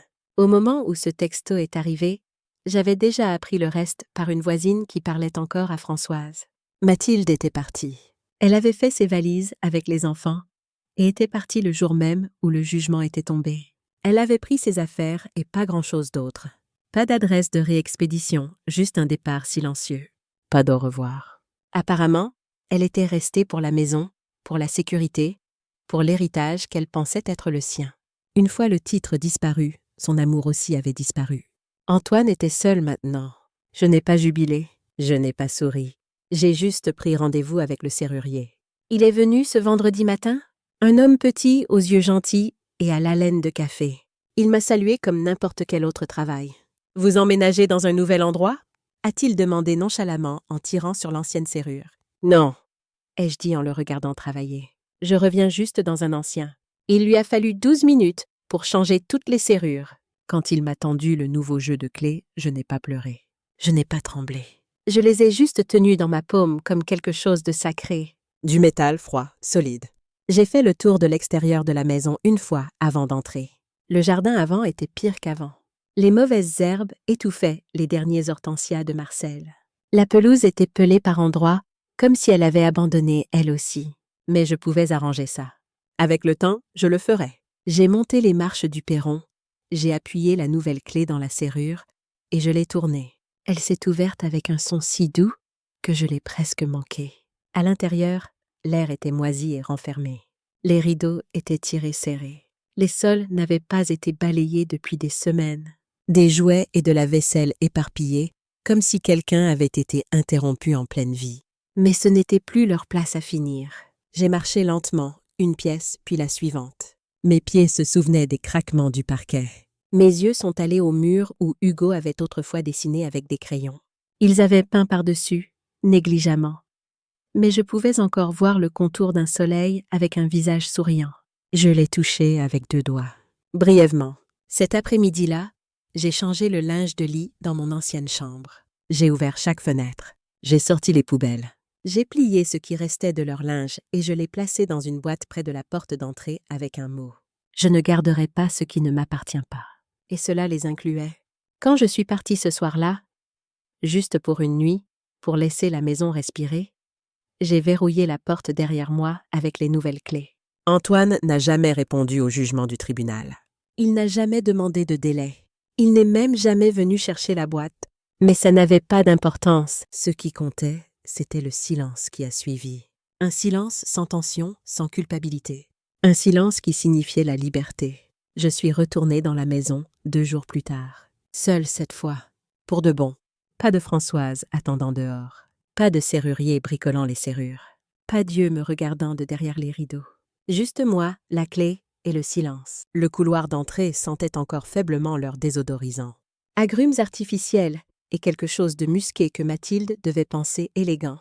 J'ai ouvert chaque fenêtre à nouveau, laissé la brise chasser le renfermé, et puis je me suis tenue là, au milieu de la maison, et j'ai attendu que le chagrin vienne. Il n'est pas venu. Je pensais que je pourrais m'effondrer quand j'ai touché le mur où les soleils au crayon d'Hugo avaient autrefois vécu. Je pensais que je sangloterais en passant devant l'îlot de cuisine où j'avais appris à Léa comment casser des œufs sans mettre de coquilles dans la pâte. Mais tout ce que j'ai ressenti était de la stabilité. Pas de la dureté, pas de l'engourdissement. Juste de la stabilité. Parce que ce n'était plus leur maison. Et ce n'était pas une boîte à souvenirs figée dans le temps. C'était à nouveau la mienne. Le bon, le mauvais, le bois abîmé et le radiateur têtu, et le clou à photo dépassant encore de la moulure du couloir. Tout cela. J'ai déballé une seule boîte ce soir-là. Juste une. Celle marquée Marcel Cuisine. À l'intérieur se trouvait son vieux tablier, le bleu décoloré avec Roi du barbecue, écrit sur le devant en lettres craquelées. Il le portait même quand on faisait juste des œufs brouillés. Il disait que ça lui donnait l'impression de faire quelque chose d'important. Je l'ai accroché au crochet près de la porte de derrière, exactement là où il était avant. Puis j'ai ouvert le tiroir à couvert. Vide. J'ai souri. Je suis allée au placard du couloir et j'ai sorti le service de rechange que j'avais gardé caché pendant des années, rangé dans une boîte à chaussures derrière une vieille couette. La boîte sentait encore le cèdre et l'huile de citron. Je l'ai glissée dans le tiroir, une pièce à la fois. C'était comme mettre la table pour moi-même. Pas d'invité, pas de représentation, pas de demander l'amour en échange de nourriture. Juste un tiroir, juste une femme, juste un foyer. Plus tard ce soir-là, je me suis assise sur le porche arrière avec une tasse de café et j'ai écouté la maison se poser. Les craquements étaient les mêmes. Le vent passait à travers la porte moustiquaire comme il l'avait toujours fait. Quelque part à proximité, un chien a aboyé. Une voiture est passée. La vie ne s'est arrêtée pour rien de tout ça. Je pensais que je me sentirais seule. Et d'une certaine façon, c'était le cas. Mais c'était une solitude propre, le genre qui ne fait pas mal, le genre qui fait de la place. J'ai pensé au dernier message d'Antoine. Je suis désolée. 3 mots envoyés trop tard. Envoyés quand il n'y avait plus rien à prendre. Il n'était pas revenu pour la boîte. Je l'ai donné à Françoise. À elle de décider quoi en faire. Quant à Mathilde, elle n'a jamais refait surface. Elle n'a jamais appelé, jamais même demandé ce qui était arrivé à la maison qu'elle avait autrefois traitée comme un trophée. Ce silence m'a tout dit. J'ai fini mon café et je suis rentrée. Le parquet a gémi sous mes pas, familier et indulgent. J'ai éteint les lumières une par une. Cette maison ne semblait plus hantée, elle semblait récupérée. Et moi aussi. 1 mois plus tard, j'étais agenouillée dans le jardin avant, arrachant les mauvaises herbes qui avaient étranglé les hortensias bien-aimées de Marcel. Le soleil de mai réchauffait mon dos alors que je travaillais, ameublissant soigneusement la terre autour des plantes survivantes. Il refleurirait avec des soins, tout comme moi. J'avais passé les semaines précédentes à récupérer la maison pièce par pièce, récurant les murs, réparant ce qui était cassé, remplaçant ce qui ne pouvait pas être réparé. J'avais peint la cuisine d'un jaune chaud que Marcel avait toujours aimé. J'avais accroché de nouveaux rideaux dans le salon. J'avais poncé les rayures du parquet et les avais cirées jusqu'à ce qu'elles brillent. C'était un travail dur, physiquement exigeant pour une femme de mon âge. Mais chaque courbature, chaque ampoule ressemblait à un insigne d'honneur. C'était ma maison, et je lui rendais la vie. Françoise aidait quand elle le pouvait, venant avec de la limonade maison et des sandwichs. « Tu travailles au trop dur !» disait-elle, même en retroussant ses manches pour m'aider à déplacer des meubles. « Ça fait du bien !» répondais-je, et c'était vrai. Chaque clou que j'enfonçais, chaque étagère que j'accrochais, chaque placard que j'organisais était un acte de récupération. Roger passait occasionnellement pour prendre de mes nouvelles. Il m'a apporté un cadeau de pendaison de crémaillère, un beau carillon pour le porche arrière. « J'ai pensé que tu aimerais quelque chose de nouveau, » a-t-il dit. « Quelque chose qui n'appartient qu'à toi. » Je l'ai accroché ce soir-là, écoutant sa douce mélodie tandis que la brise se levait. C'était un geste gentil, plus personnel que notre relation professionnelle ne l'avait été. Je me suis demandé si, dans une autre vie, Il aurait pu y avoir quelque chose de plus là. Mais pour l'instant, j'étais contente d'être seule avec ma maison et mes souvenirs. Vanessa appelait régulièrement, me donnant des nouvelles d'Hugo et Léa. Mathilde les avait emmenés chez ses parents dans le sud de la France, m'a-t-elle dit. Ils vivaient là-bas pendant qu'elle réglait les choses. « Tu as eu des nouvelles d'Antoine » a-t-elle demandé pendant l'un de nos appels. « Non, ai-je dit. Pas depuis son texto ? Il est toujours en ville, a-t-elle dit. Il vit dans un appartement au centre-ville. Il a l'air terrible. Je n'ai pas répondu à ça. Je n'arrivais pas à trouver en moi de la compassion pour lui. Pas encore. Mais mes petits-enfants me manquaient désespérément. « Les enfants demandent de tes nouvelles, » a continué Vanessa. Hugo voulait que je t'envoie ça. Elle m'a envoyé une photo d'un dessin au crayon. Une maison avec un soleil souriant au-dessus et 3 personnages dehors, un grand et 2 petits. Mon cœur s'est serré. J'ai sauvegardé l'image et je l'ai fait imprimer et encadrer le jour même. Le temps s'est réchauffé alors que mai devenait juin. J'ai établi une nouvelle routine. Café du matin sur le porche arrière. Jardinage jusqu'à ce que la chaleur devienne trop forte. Déjeuner avec Françoise ou parfois seule avec un livre. Après-midi passé aux améliorations de la maison ou à la pâtisserie ou simplement assise dans le silence que j'avais appris à chérir. J'étais en train de tailler des rosiers un samedi quand j'ai entendu une voiture s'engager dans l'allée. Pas Françoise. Elle rendait visite à sa fille à Lyon ce week-end. Pas Roger. Nos affaires juridiques étaient conclues. J'ai posé mon sécateur et j'ai fait le tour de la maison, me protégeant les yeux du soleil. Antoine se tenait là, les mains dans les poches, regardant la maison comme s'il la voyait pour la première fois. Il avait perdu du poids. Ses vêtements pendaient lâchement sur sa silhouette, et son visage avait une maigreur que je ne reconnaissais pas. Il s'est retourné quand il a entendu mes pas sur le gravier. « Maman » a-t-il dit, sa voix se brisant légèrement. « Le jardin est beau. Tu as beaucoup travaillé. » Je n'ai pas couru vers lui. Je n'ai pas crié. Je suis simplement restée là, attendant. Il avait besoin d'attention, ai-je dit. Comme beaucoup de choses. Je vois ça maintenant, a-t-il dit doucement. Je n'ai pas tout de suite invité à entrer. Nous sommes restés là dans l'allée, le soleil nous frappant tous les deux, le silence s'étirant entre nous comme une chose vivante. Mathilde est partie, a-t-il dit finalement. Elle a pris les enfants chez ses parents, dans le sud.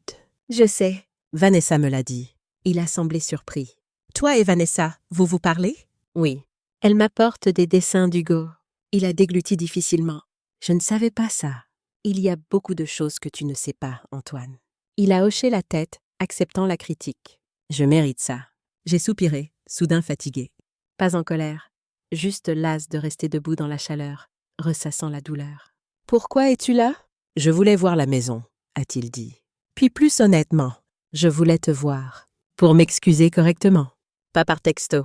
J'ai étudié son visage, cherchant les tactiques manipulatrices dont Roger m'avait averti. Mais tout ce que j'ai vu était de l'épuisement et du regret. Pas le remords calculé de quelqu'un qui essaie d'obtenir quelque chose, mais le véritable chagrin de quelqu'un qui a tout perdu et qui sait que c'est de sa faute. « Tu veux entrer ?»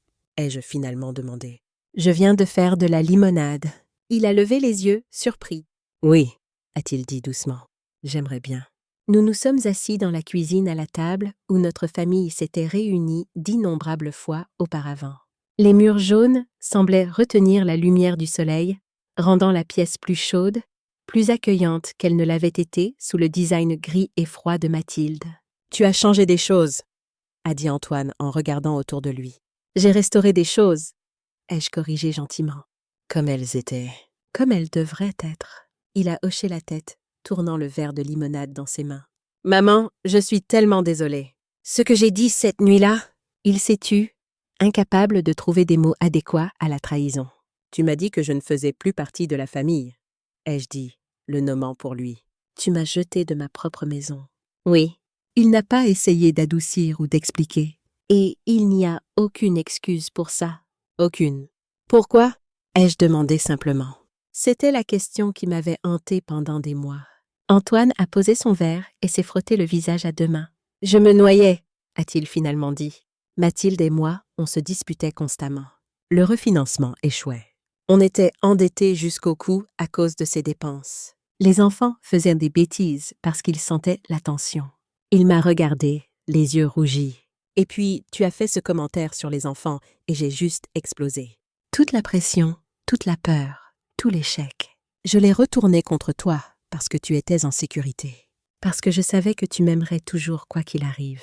L'ironie ne m'a pas échappé.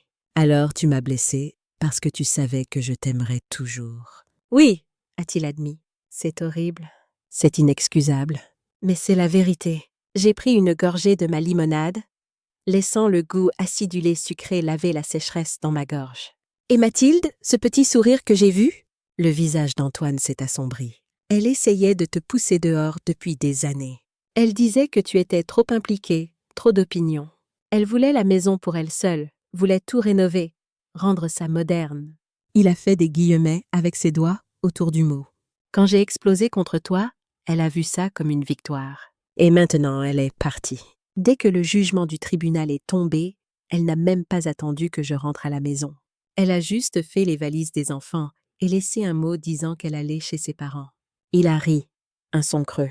Il s'avère que la maison était la seule chose qu'elle voulait garder. J'ai ressenti une pointe inattendue de sympathie pour mon fils. Pas assez pour effacer ce qu'il avait fait, mais assez pour le voir comme humain à nouveau.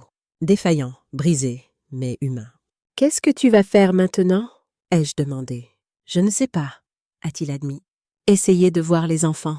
Remettre mes finances en ordre. Trouver un endroit qui ressemble à un foyer à nouveau.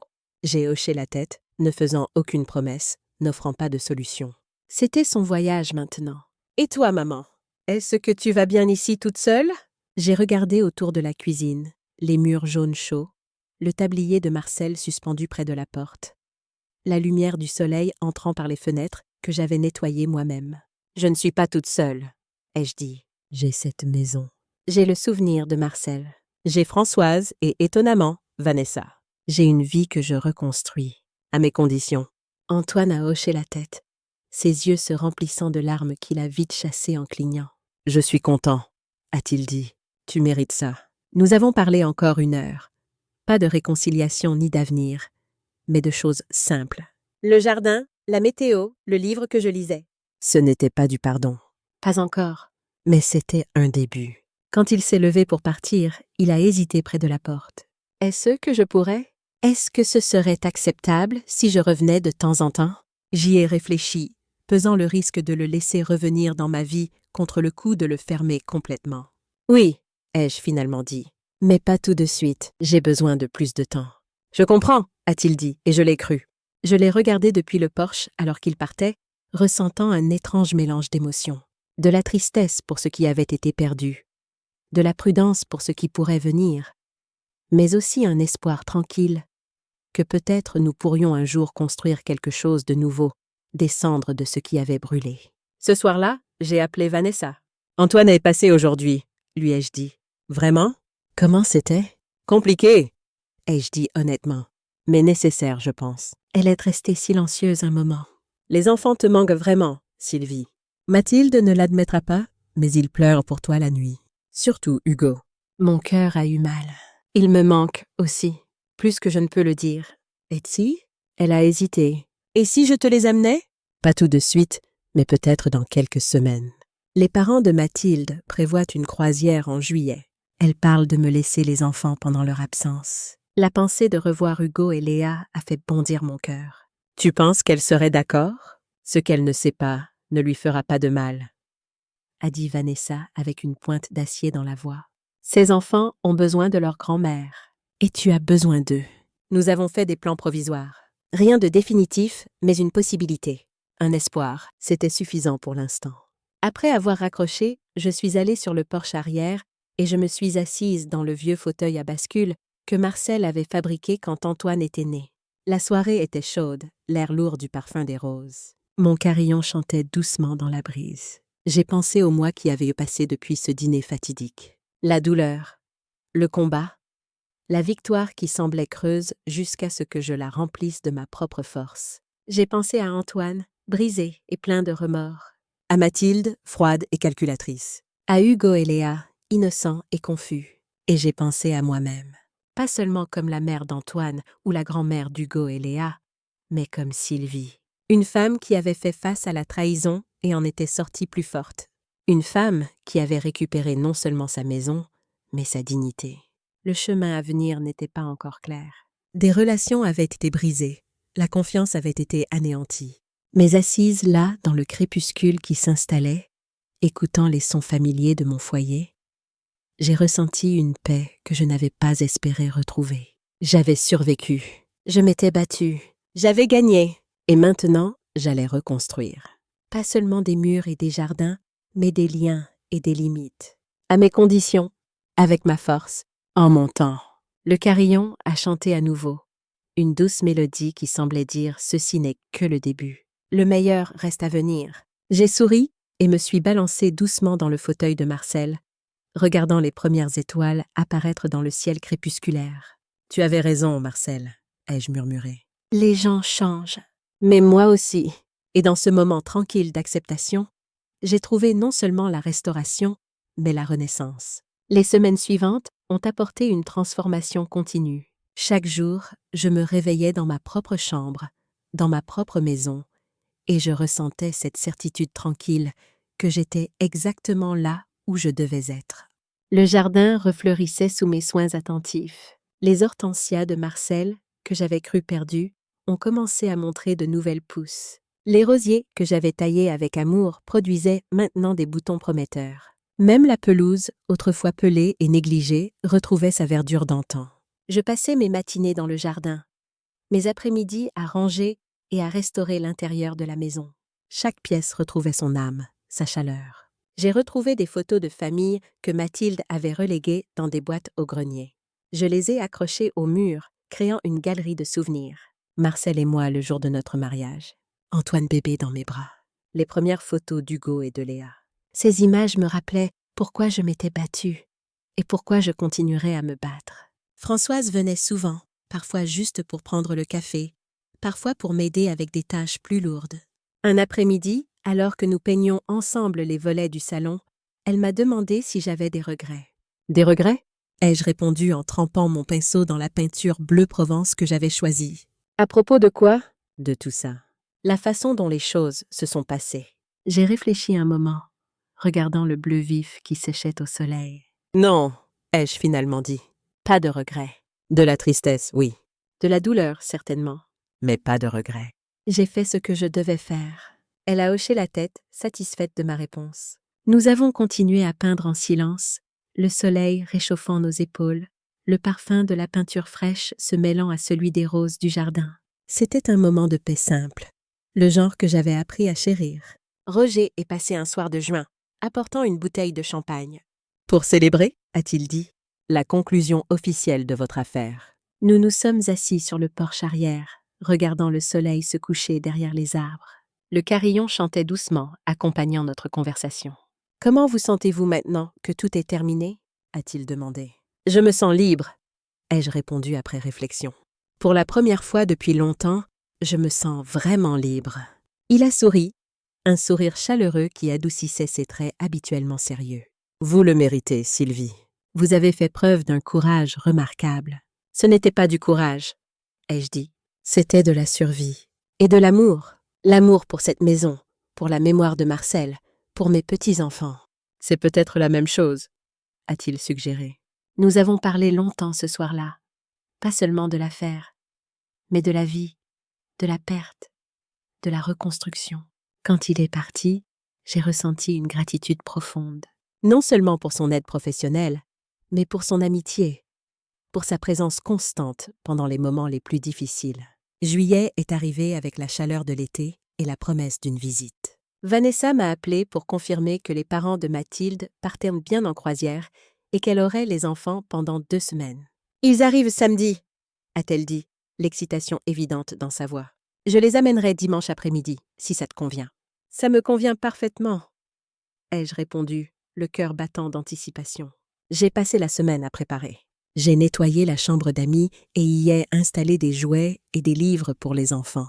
J'ai cuisiné leurs plats préférés. J'ai même préparé un gâteau au chocolat, celui qu'Hugo adorait depuis toujours. Quand dimanche est arrivé, j'ai attendu sur le porche, le cœur battant comme celui d'une jeune fille à son premier rendez-vous. Quand la voiture de Vanessa s'est engagée dans l'allée, j'ai retenu mon souffle. Hugo est sorti le premier, ses yeux s'écarquillant quand il m'a vu. Puis un sourire immense a illuminé son visage. « Mamie !» a-t-il crié en courant vers moi. Il a sauté dans mes bras avec une telle force que j'ai failli perdre l'équilibre. Je l'ai serré fort, respirant son odeur d'enfant, de savon et de soleil. « Tu m'as tellement manqué, mon cœur !» ai-je murmuré. « Toi aussi, mamie !» a-t-il dit, sa voix étouffée contre mon épaule. « Pourquoi tu es partie si longtemps ?»« Je ne suis pas partie, ai-je dit doucement. J'étais toujours là. » Juste un peu plus loin, pendant un temps. Léa est arrivée ensuite, marchant avec cette dignité délibérée que je lui connaissais. Elle portait une nouvelle robe d'été et tenait toujours son lapin Pom-Pom. « Mamie !» a-t-elle dit solennellement en me tendant le lapin. « Pom-Pom a dit qu'il voulait voir ta maison. » J'ai pris le lapin avec tout le sérieux qu'une enfant de 4 ans attendait. « Eh bien, Pom-Pom est le bienvenu. Et toi aussi, ma chérie. » Elle a hoché la tête, apparemment satisfaite, et m'a laissé la prendre dans mes bras. Nous avons passé l'après-midi ensemble, les enfants, Vanessa et moi. Nous avons exploré le jardin, où Hugo a été ravi de voir les hortensias refleurir. Nous avons fait des cookies dans la cuisine, Léa perchée sur un tabouret, les mains pleines de pâtes. Nous avons lu des histoires dans le salon, les enfants blottis contre moi sur le canapé. C'était parfait, absolument parfait. Quand le soir est venu et qu'il était temps pour eux de partir, Hugo m'a regardé avec ses grands yeux sérieux. « Mamie, a-t-il dit, est-ce qu'on peut revenir ?»« Bien sûr, ai-je répondu.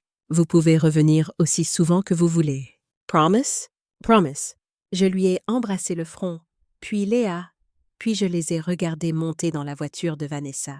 Ils m'ont fait signe par la fenêtre jusqu'à ce que la voiture disparaisse au coin de la rue. Je suis restée sur le porche longtemps après leur départ, le cœur plein. Ce n'était pas la fin. C'était un nouveau chapitre. Un chapitre où je pourrais être présente dans la vie de mes petits-enfants, même si les circonstances avaient changé. Un chapitre où l'amour trouverait un chemin malgré les obstacles. Antoine a rappelé quelques jours plus tard. Cette fois, sa voix était différente. Plus légère, peut-être. Ou simplement moins accablée. « Vanessa m'a dit que les enfants t'ont vu, » a-t-il dit. « Oui, ils sont venus dimanche. Comment vont-ils ?»« Bien. »« Ils vont bien. » Ils ont demandé de tes nouvelles. » Il y a eu un silence, puis il a dit quelque chose qui m'a surprise. « Maman, je vais essayer d'obtenir la garde partagée. » Mathilde ne s'occupe pas vraiment d'eux. Elle les laisse avec ses parents la plupart du temps. Je veux être là pour eux. Je veux faire mieux. J'ai senti quelque chose bouger en moi. Pas du pardon, pas encore.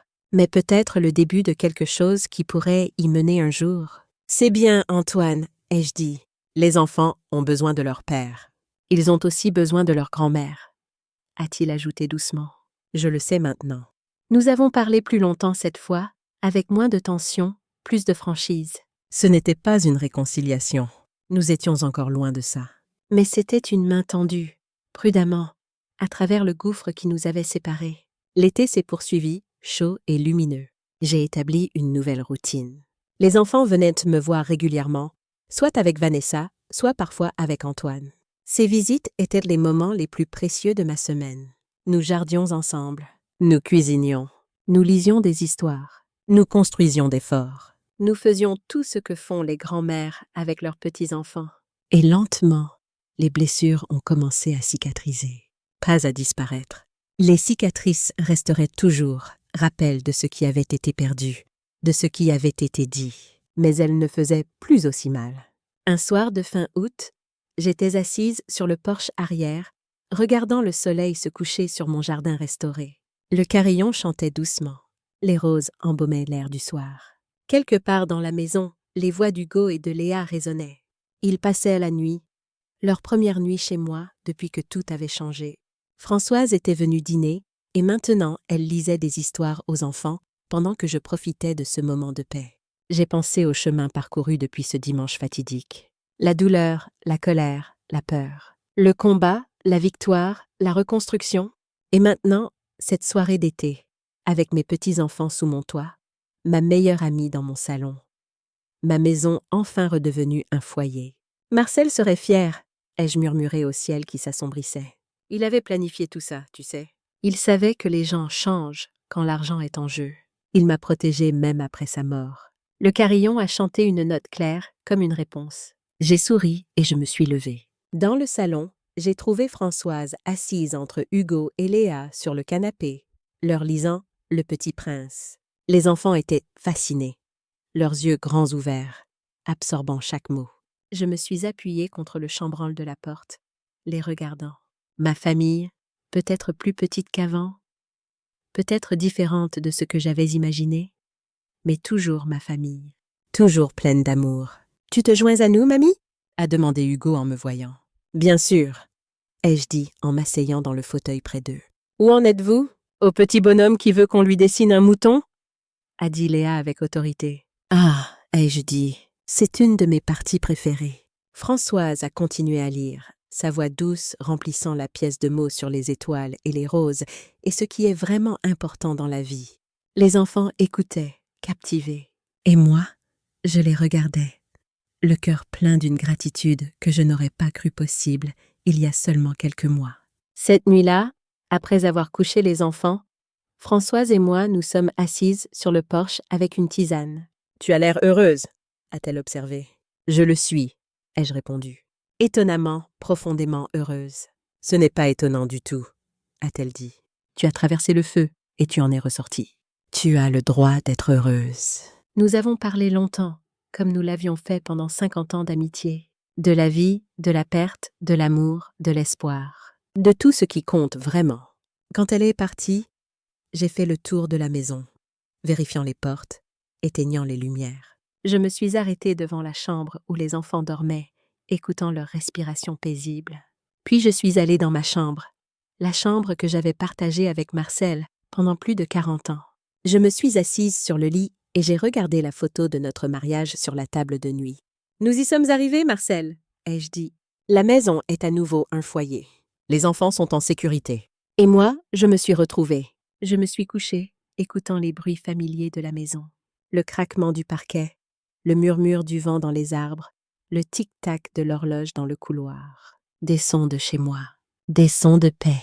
Et alors que je m'endormais, j'ai su avec certitude que tout irait bien. Pas parfaitement, pas facilement, mais bien. Parce que j'avais appris quelque chose de précieux à travers tout ça. J'avais appris que la famille n'est pas seulement du sang et des actes de propriété. C'est de l'amour, de la loyauté, du respect. C'est être là les uns pour les autres, même quand c'est difficile. C'est pardonner quand le pardon est mérité. Et c'est tenir bon quand c'est nécessaire. J'avais tenu bon. Et maintenant, je pouvais avancer, pas en oubliant le passé, mais en le portant avec moi, comme les cicatrices qui nous rappellent ce que nous avons survécu, ce que nous avons appris, ce que nous sommes devenus. Le lendemain matin, je me suis réveillée au son des rires d'enfants dans la cuisine. Hugo et Léa essayaient de faire des crêpes avec des résultats mitigés si j'en jugeais par le bruit. Je me suis levée, j'ai enfilé ma robe de chambre et je suis allée les rejoindre. « Bonjour, mamie » ont-ils crié en me voyant. « On te fait le petit déjeuner. » J'ai regardé la farine sur le comptoir, les œufs cassés par terre, le lait renversé sur la table. Et j'ai souri. « C'est merveilleux, » ai-je dit. « Laissez-moi vous aider. » Nous avons fait des crêpes ensemble, riant des formes bizarres, des ratés qui finissaient par être les meilleurs. Nous avons pris le petit déjeuner sur le porche, regardant le jardin s'éveiller dans la lumière du matin. Et j'ai pensé que c'était ça, le bonheur. Pas les grandes victoires, pas les batailles gagnées, mais ces petits moments. Le rire d'un enfant, le parfum des crêpes, le soleil sur les hortensias de Marcel. L'amour simple et présent. Je ne savais pas ce que l'avenir nous réservait. Si Antoine et moi nous réconcilierions vraiment, si Mathilde reviendrait un jour, si les blessures guériraient complètement. Mais je savais une chose avec certitude. Quoi qu'il arrive, je serais prête. J'avais survécu au pire. J'avais récupéré ce qui m'appartenait. J'avais retrouvé ma force, ma dignité, mon foyer. Et maintenant, entourée de mes petits-enfants dans la maison que Marcel et moi avions construite, je pouvais enfin regarder vers l'avenir avec espoir. Les semaines qui ont suivi ont apporté leur lot de défis et de petites victoires. La rentrée scolaire approchait, et avec elle, de nouvelles questions à résoudre. Antoine m'a appelé un soir de septembre, sa voix plus assurée qu'elle ne l'avait été depuis des mois. « Maman, » a-t-il commencé, « j'ai quelque chose à te dire. J'ai obtenu la garde partagée. Mon cœur a fait un bond. C'est merveilleux, Antoine. Comment les enfants ont-ils réagi ? Hugo était fou de joie. Léa, eh bien, tu la connais? Elle a hoché la tête solennellement et a dit d'accord, papa. J'ai ri malgré moi. Ça ressemble bien à notre Léa. Il y a eu un silence, puis Antoine a ajouté quelque chose qui m'a surprise. Maman, je sais que j'ai encore beaucoup de chemin à parcourir, mais j'essaye vraiment. Je vais à des séances de thérapie. J'apprends à gérer mes émotions différemment. Je veux être un meilleur père, un meilleur fils. Ces mots, prononcés avec une sincérité que je n'avais pas entendue depuis longtemps, ont ouvert quelque chose en moi. Pas du pardon complet, pas encore. Mais une porte entr'ouverte, laissant entrer un peu de lumière. C'est bien, Antoine, ai-je dit doucement. C'est vraiment bien. Les enfants ont de la chance de t'avoir. Et toi aussi, a-t-il ajouté. Ils ont de la chance de t'avoir aussi. Nous nous sommes dit au revoir sur ces mots, et j'ai raccroché le cœur léger. Ce n'était pas une réconciliation miraculeuse. Nous avions encore des mois, peut-être des années de travail devant nous, mais c'était un pas dans la bonne direction. Le premier de beaucoup, je l'espérais. Françoise est venue dîner ce soir-là, comme elle le faisait souvent maintenant. Elle avait apporté une tarte aux pommes, faite avec les fruits de son jardin. « Il s'améliore vraiment », a-t-elle observé après que je lui ai raconté la conversation. « Peut-être. Je reste prudente ?» ai-je répondu. « Mais oui, je vois des changements. » « Et les enfants? Comment gèrent-ils tout ça? » « Mieux que je ne l'aurais cru, ai-je dit. Les enfants sont résilients. Et ils sont entourés d'amour. De leur père maintenant, de Vanessa, de moi. Même si leur mère n'est pas aussi présente qu'elle devrait l'être. « Mathilde !» a dit Françoise avec une pointe de mépris. « Qu'est-ce qu'elle devient? » Elle est toujours chez ses parents, dans le sud. Elle voit les enfants 1 semaine sur 2, mais d'après ce que dit Vanessa, elle passe plus de temps sur son téléphone qu'avec eux. J'ai secoué la tête tristement. Je pensais qu'une fois qu'elle aurait perdu la maison, elle aurait peut-être changé, réalisé ce qui comptait vraiment. Mais non, certaines personnes ne changent pas, a dit Françoise. Elles révèlent juste qui elles ont toujours été. C'était vrai, et c'était triste. Mais je ne pouvais pas me concentrer sur Mathilde. Je devais me concentrer sur ce que je pouvais contrôler. Mon foyer, mes relations, ma propre croissance. L'automne est arrivé, peignant le jardin de couleurs dorées et rouges. Les hortensias de Marcel avaient refleuri magnifiquement, leurs têtes bleues et roses se balançant dans la brise.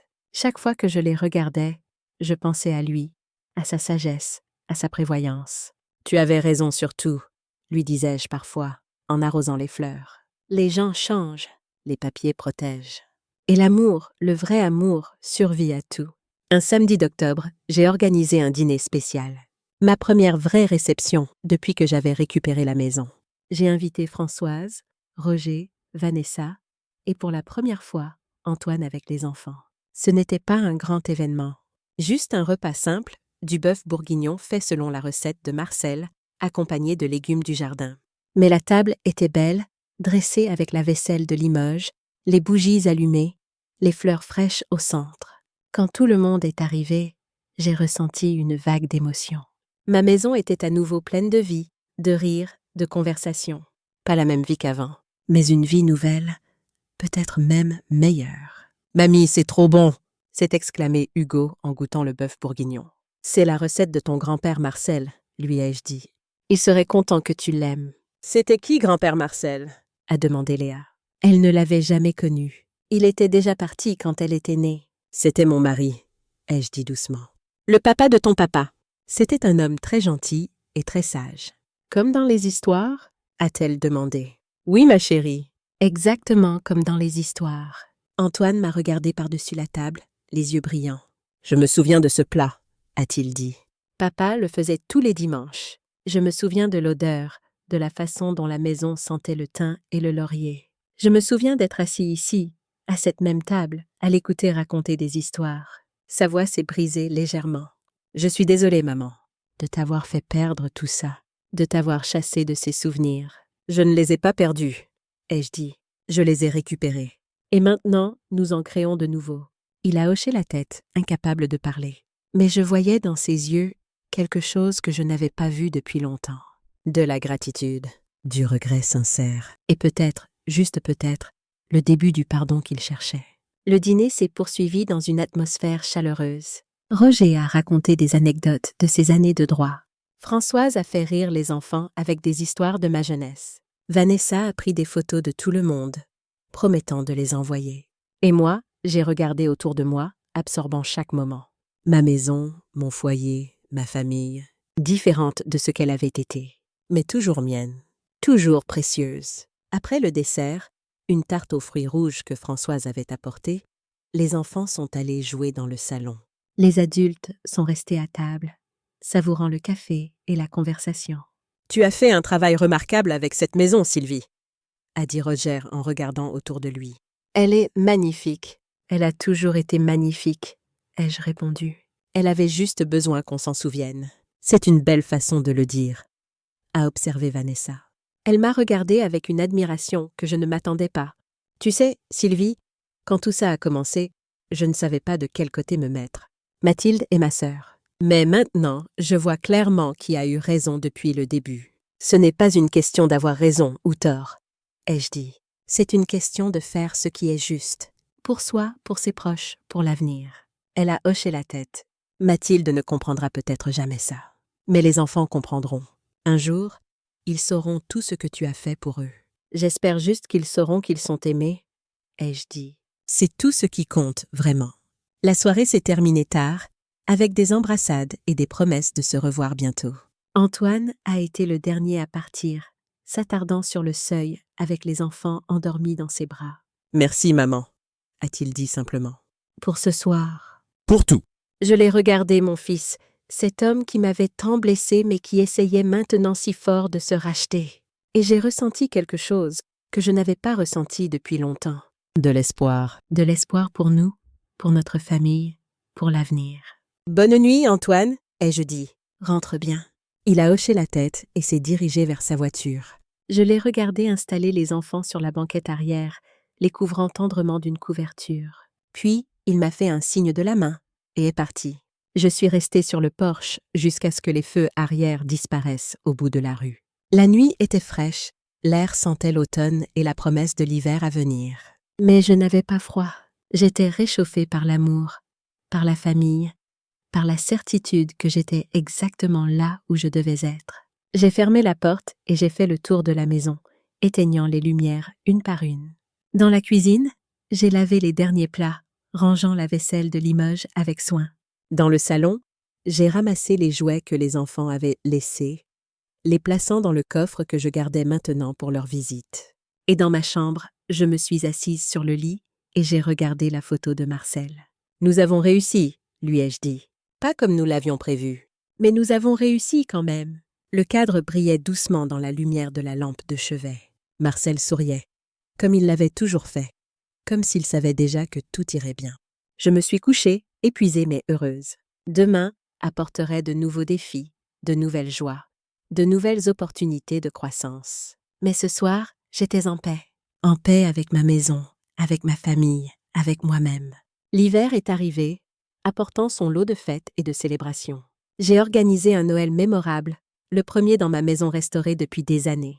Le sapin brillait dans le coin du salon, décoré avec les ornements que Marcel et moi avions collectionnés au fil des décennies. Les enfants ont ouvert leurs cadeaux avec des cris de joie. Antoine était là, sobre et attentif, aidant Léa à déballer sa nouvelle poupée. Françoise avait apporté une bûche au chocolat. Roger était passé prendre l'apéritif, apportant du champagne et des vœux de bonheur. C'était parfait. Pas parfait au sens où rien n'allait mal, mais parfait au sens où tout allait bien. Nous étions ensemble, nous étions en famille, nous étions chez nous. Plus tard ce soir-là, alors que les enfants jouaient avec leurs nouveaux jouets et que les adultes bavardaient autour du feu, j'ai pris un moment pour regarder autour de moi. Cette maison, ces personnes, cette vie. J'avais failli tout perdre, mais j'avais tenu bon. J'avais récupéré ce qui m'appartenait. Et maintenant, je pouvais profiter des fruits de cette bataille. « Joyeux Noël, Marcel » ai-je murmuré en regardant par la fenêtre les flocons de neige qui commençaient à tomber. Tu vois, la maison est pleine à nouveau, pleine d'amour et de rire et d'enfants. Exactement comme tu l'aurais voulu. Le printemps suivant a apporté encore plus de changements. Antoine a trouvé un nouvel appartement, plus grand, avec une chambre pour chacun des enfants. Il s'est inscrit à des cours du soir pour améliorer ses compétences professionnelles. Il a même commencé à jardiner, m'appelant pour des conseils sur les roses et les hortensias. « Il grandit !» ai-je dit à Françoise un après-midi où nous prenions le thé sur mon porche. « Vraiment grandi. »« Il était temps !» a-t-elle répondu avec son pragmatisme habituel. « Mais mieux vaut tard que jamais. »« Et Mathilde ?» J'ai haussé les épaules. Toujours la même. Les enfants reviennent de chez elle frustrés et négligés. Mais Antoine s'en occupe. Il leur donne la stabilité dont ils ont besoin. C'est tout ce qui compte, a dit Françoise. Les enfants sont résilients. Ils s'en sortiront. Elle avait raison, bien sûr. Les enfants s'adaptaient, s'épanouissaient même. Hugo excellait à l'école, apportant fièrement ses bulletins pour me les montrer. Léa développait une personnalité forte et assurée, n'hésitant pas à exprimer ses opinions avec une certitude qui me faisait sourire. Et moi, je continuais à reconstruire ma vie, jour après jour, moment après moment.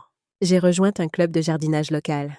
J'ai repris le tricot, confectionnant des pulls et des écharpes pour les enfants. J'ai même commencé à écrire mes mémoires, racontant l'histoire de ma vie, de ma famille, de cette maison. Un soir d'avril, alors que je travaillais dans mon journal, j'ai réalisé quelque chose de profond. Je n'étais plus définie par ce qui m'était arrivé.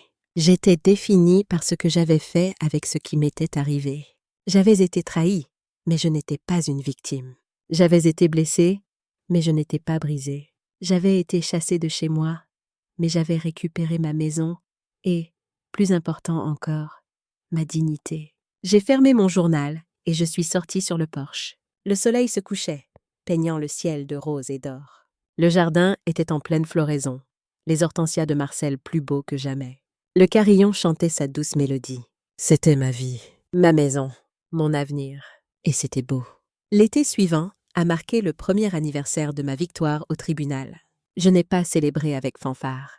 J'ai simplement passé la journée comme j'aimais la passer désormais. Jardinage le matin, déjeuner avec Françoise, après-midi tranquille avec un livre sur le porche. Le soir, les enfants sont venus dîner avec Antoine. Nous avons mangé dans le jardin, profitant de la douceur de la soirée. Hugo m'a raconté ses projets pour les vacances. Léa m'a montré sa dernière danse, celle qu'elle avait apprise à l'école. Antoine m'a aidé à ranger la vaisselle. Et pour la première fois depuis longtemps, nous avons ri ensemble. Vraiment ri, sans arrière-pensée, sans douleur cachée. « Tu sais, maman » a-t-il dit alors que nous nous tenions côte à côte devant l'évier, « je ne te remercierai jamais assez. »« De quoi ?» ai-je demandé, surprise. « De ne pas avoir abandonné, de t'être battue, pas seulement pour la maison, mais pour nous. » « Pour les enfants ?» ?»« Pour me donner une chance de me racheter. » J'ai posé le torchon et je me suis tournée vers lui. « Ce n'était pas facile, ai-je dit honnêtement. Il y a eu des moments où j'ai voulu tout laisser tomber, où la douleur était trop forte. Mais je ne pouvais pas. Cette maison, ces souvenirs, vous, tout ça valait la peine de se battre. » Il a hoché la tête, les yeux brillants. « Je suis tellement désolée pour tout ce que je t'ai fait subir. »« Je sais, ai-je dit. Et je te pardonne, Antoine. Pas parce que tu le mérites, mais parce que je me le dois. Parce que garder cette colère, cette rancune, ça me faisait du mal à moi, pas à toi. » Il m'a pris dans ses bras, et pour la première fois depuis cette terrible nuit, je me suis laissée aller. J'ai pleuré, pas de tristesse, mais de soulagement, de libération, de guérison. Quand nous nous sommes séparés, il a essuyé ses yeux et a souri. « On peut repartir de zéro ?» a-t-il demandé. « Pas de zéro, ai-je répondu. On ne peut jamais vraiment repartir de zéro. Mais on peut construire quelque chose de nouveau sur les ruines de l'ancien. Quelque chose de plus fort, peut-être. » Il a hoché la tête, acceptant cette vérité. Les mois qui ont suivi ont été marqués par cette reconstruction.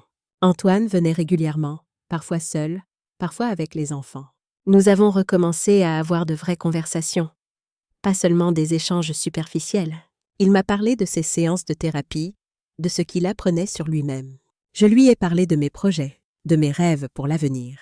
Nous avons partagé des souvenirs de Marcel, des histoires que nous n'avions pas racontées depuis des années. Un jour, il m'a apporté une boîte qu'il avait retrouvée dans son ancien appartement. Des photos, des lettres, des souvenirs de son enfance. Des choses que Mathilde avait voulu jeter, mais qu'il avait sauvées. « Regarde » a-t-il dit en sortant une photo. « C'est mon premier jour d'école. Tu te souviens ?» Je me souvenais. Marcel l'avait porté sur ses épaules jusqu'à la grille de l'école.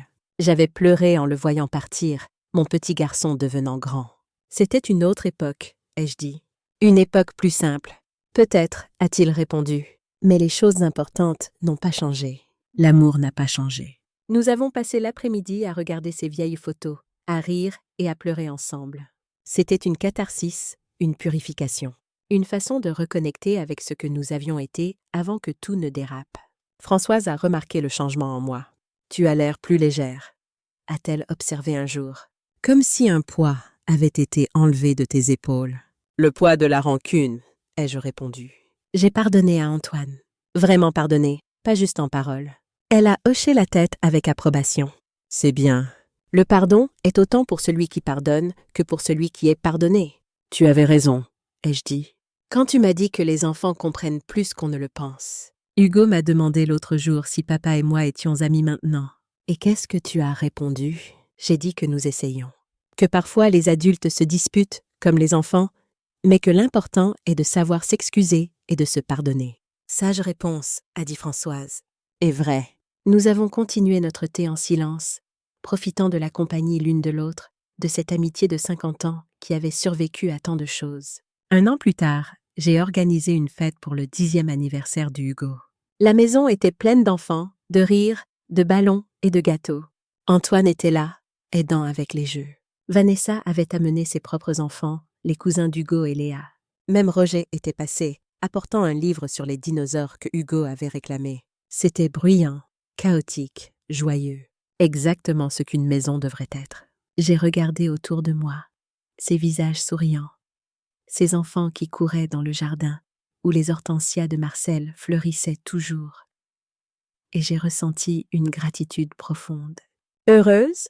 m'a demandé Françoise en se glissant à côté de moi. « Oui », ai-je dit. « Vraiment, profondément heureuse. »« C'est tout ce qui compte », a-t-elle répondu. « Après tout ce que tu as traversé, tu mérites ce bonheur. »« Ce n'est pas une question de mérite, » ai-je dit. « C'est une question de choix. » J'ai choisi de me battre.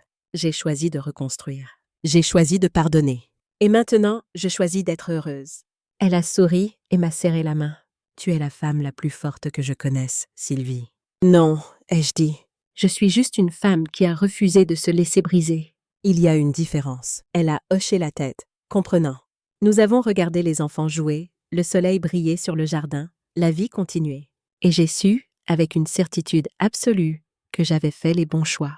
Que Marcel, où qu'il soit, était fier de moi. Que l'avenir, malgré ses incertitudes, serait bon.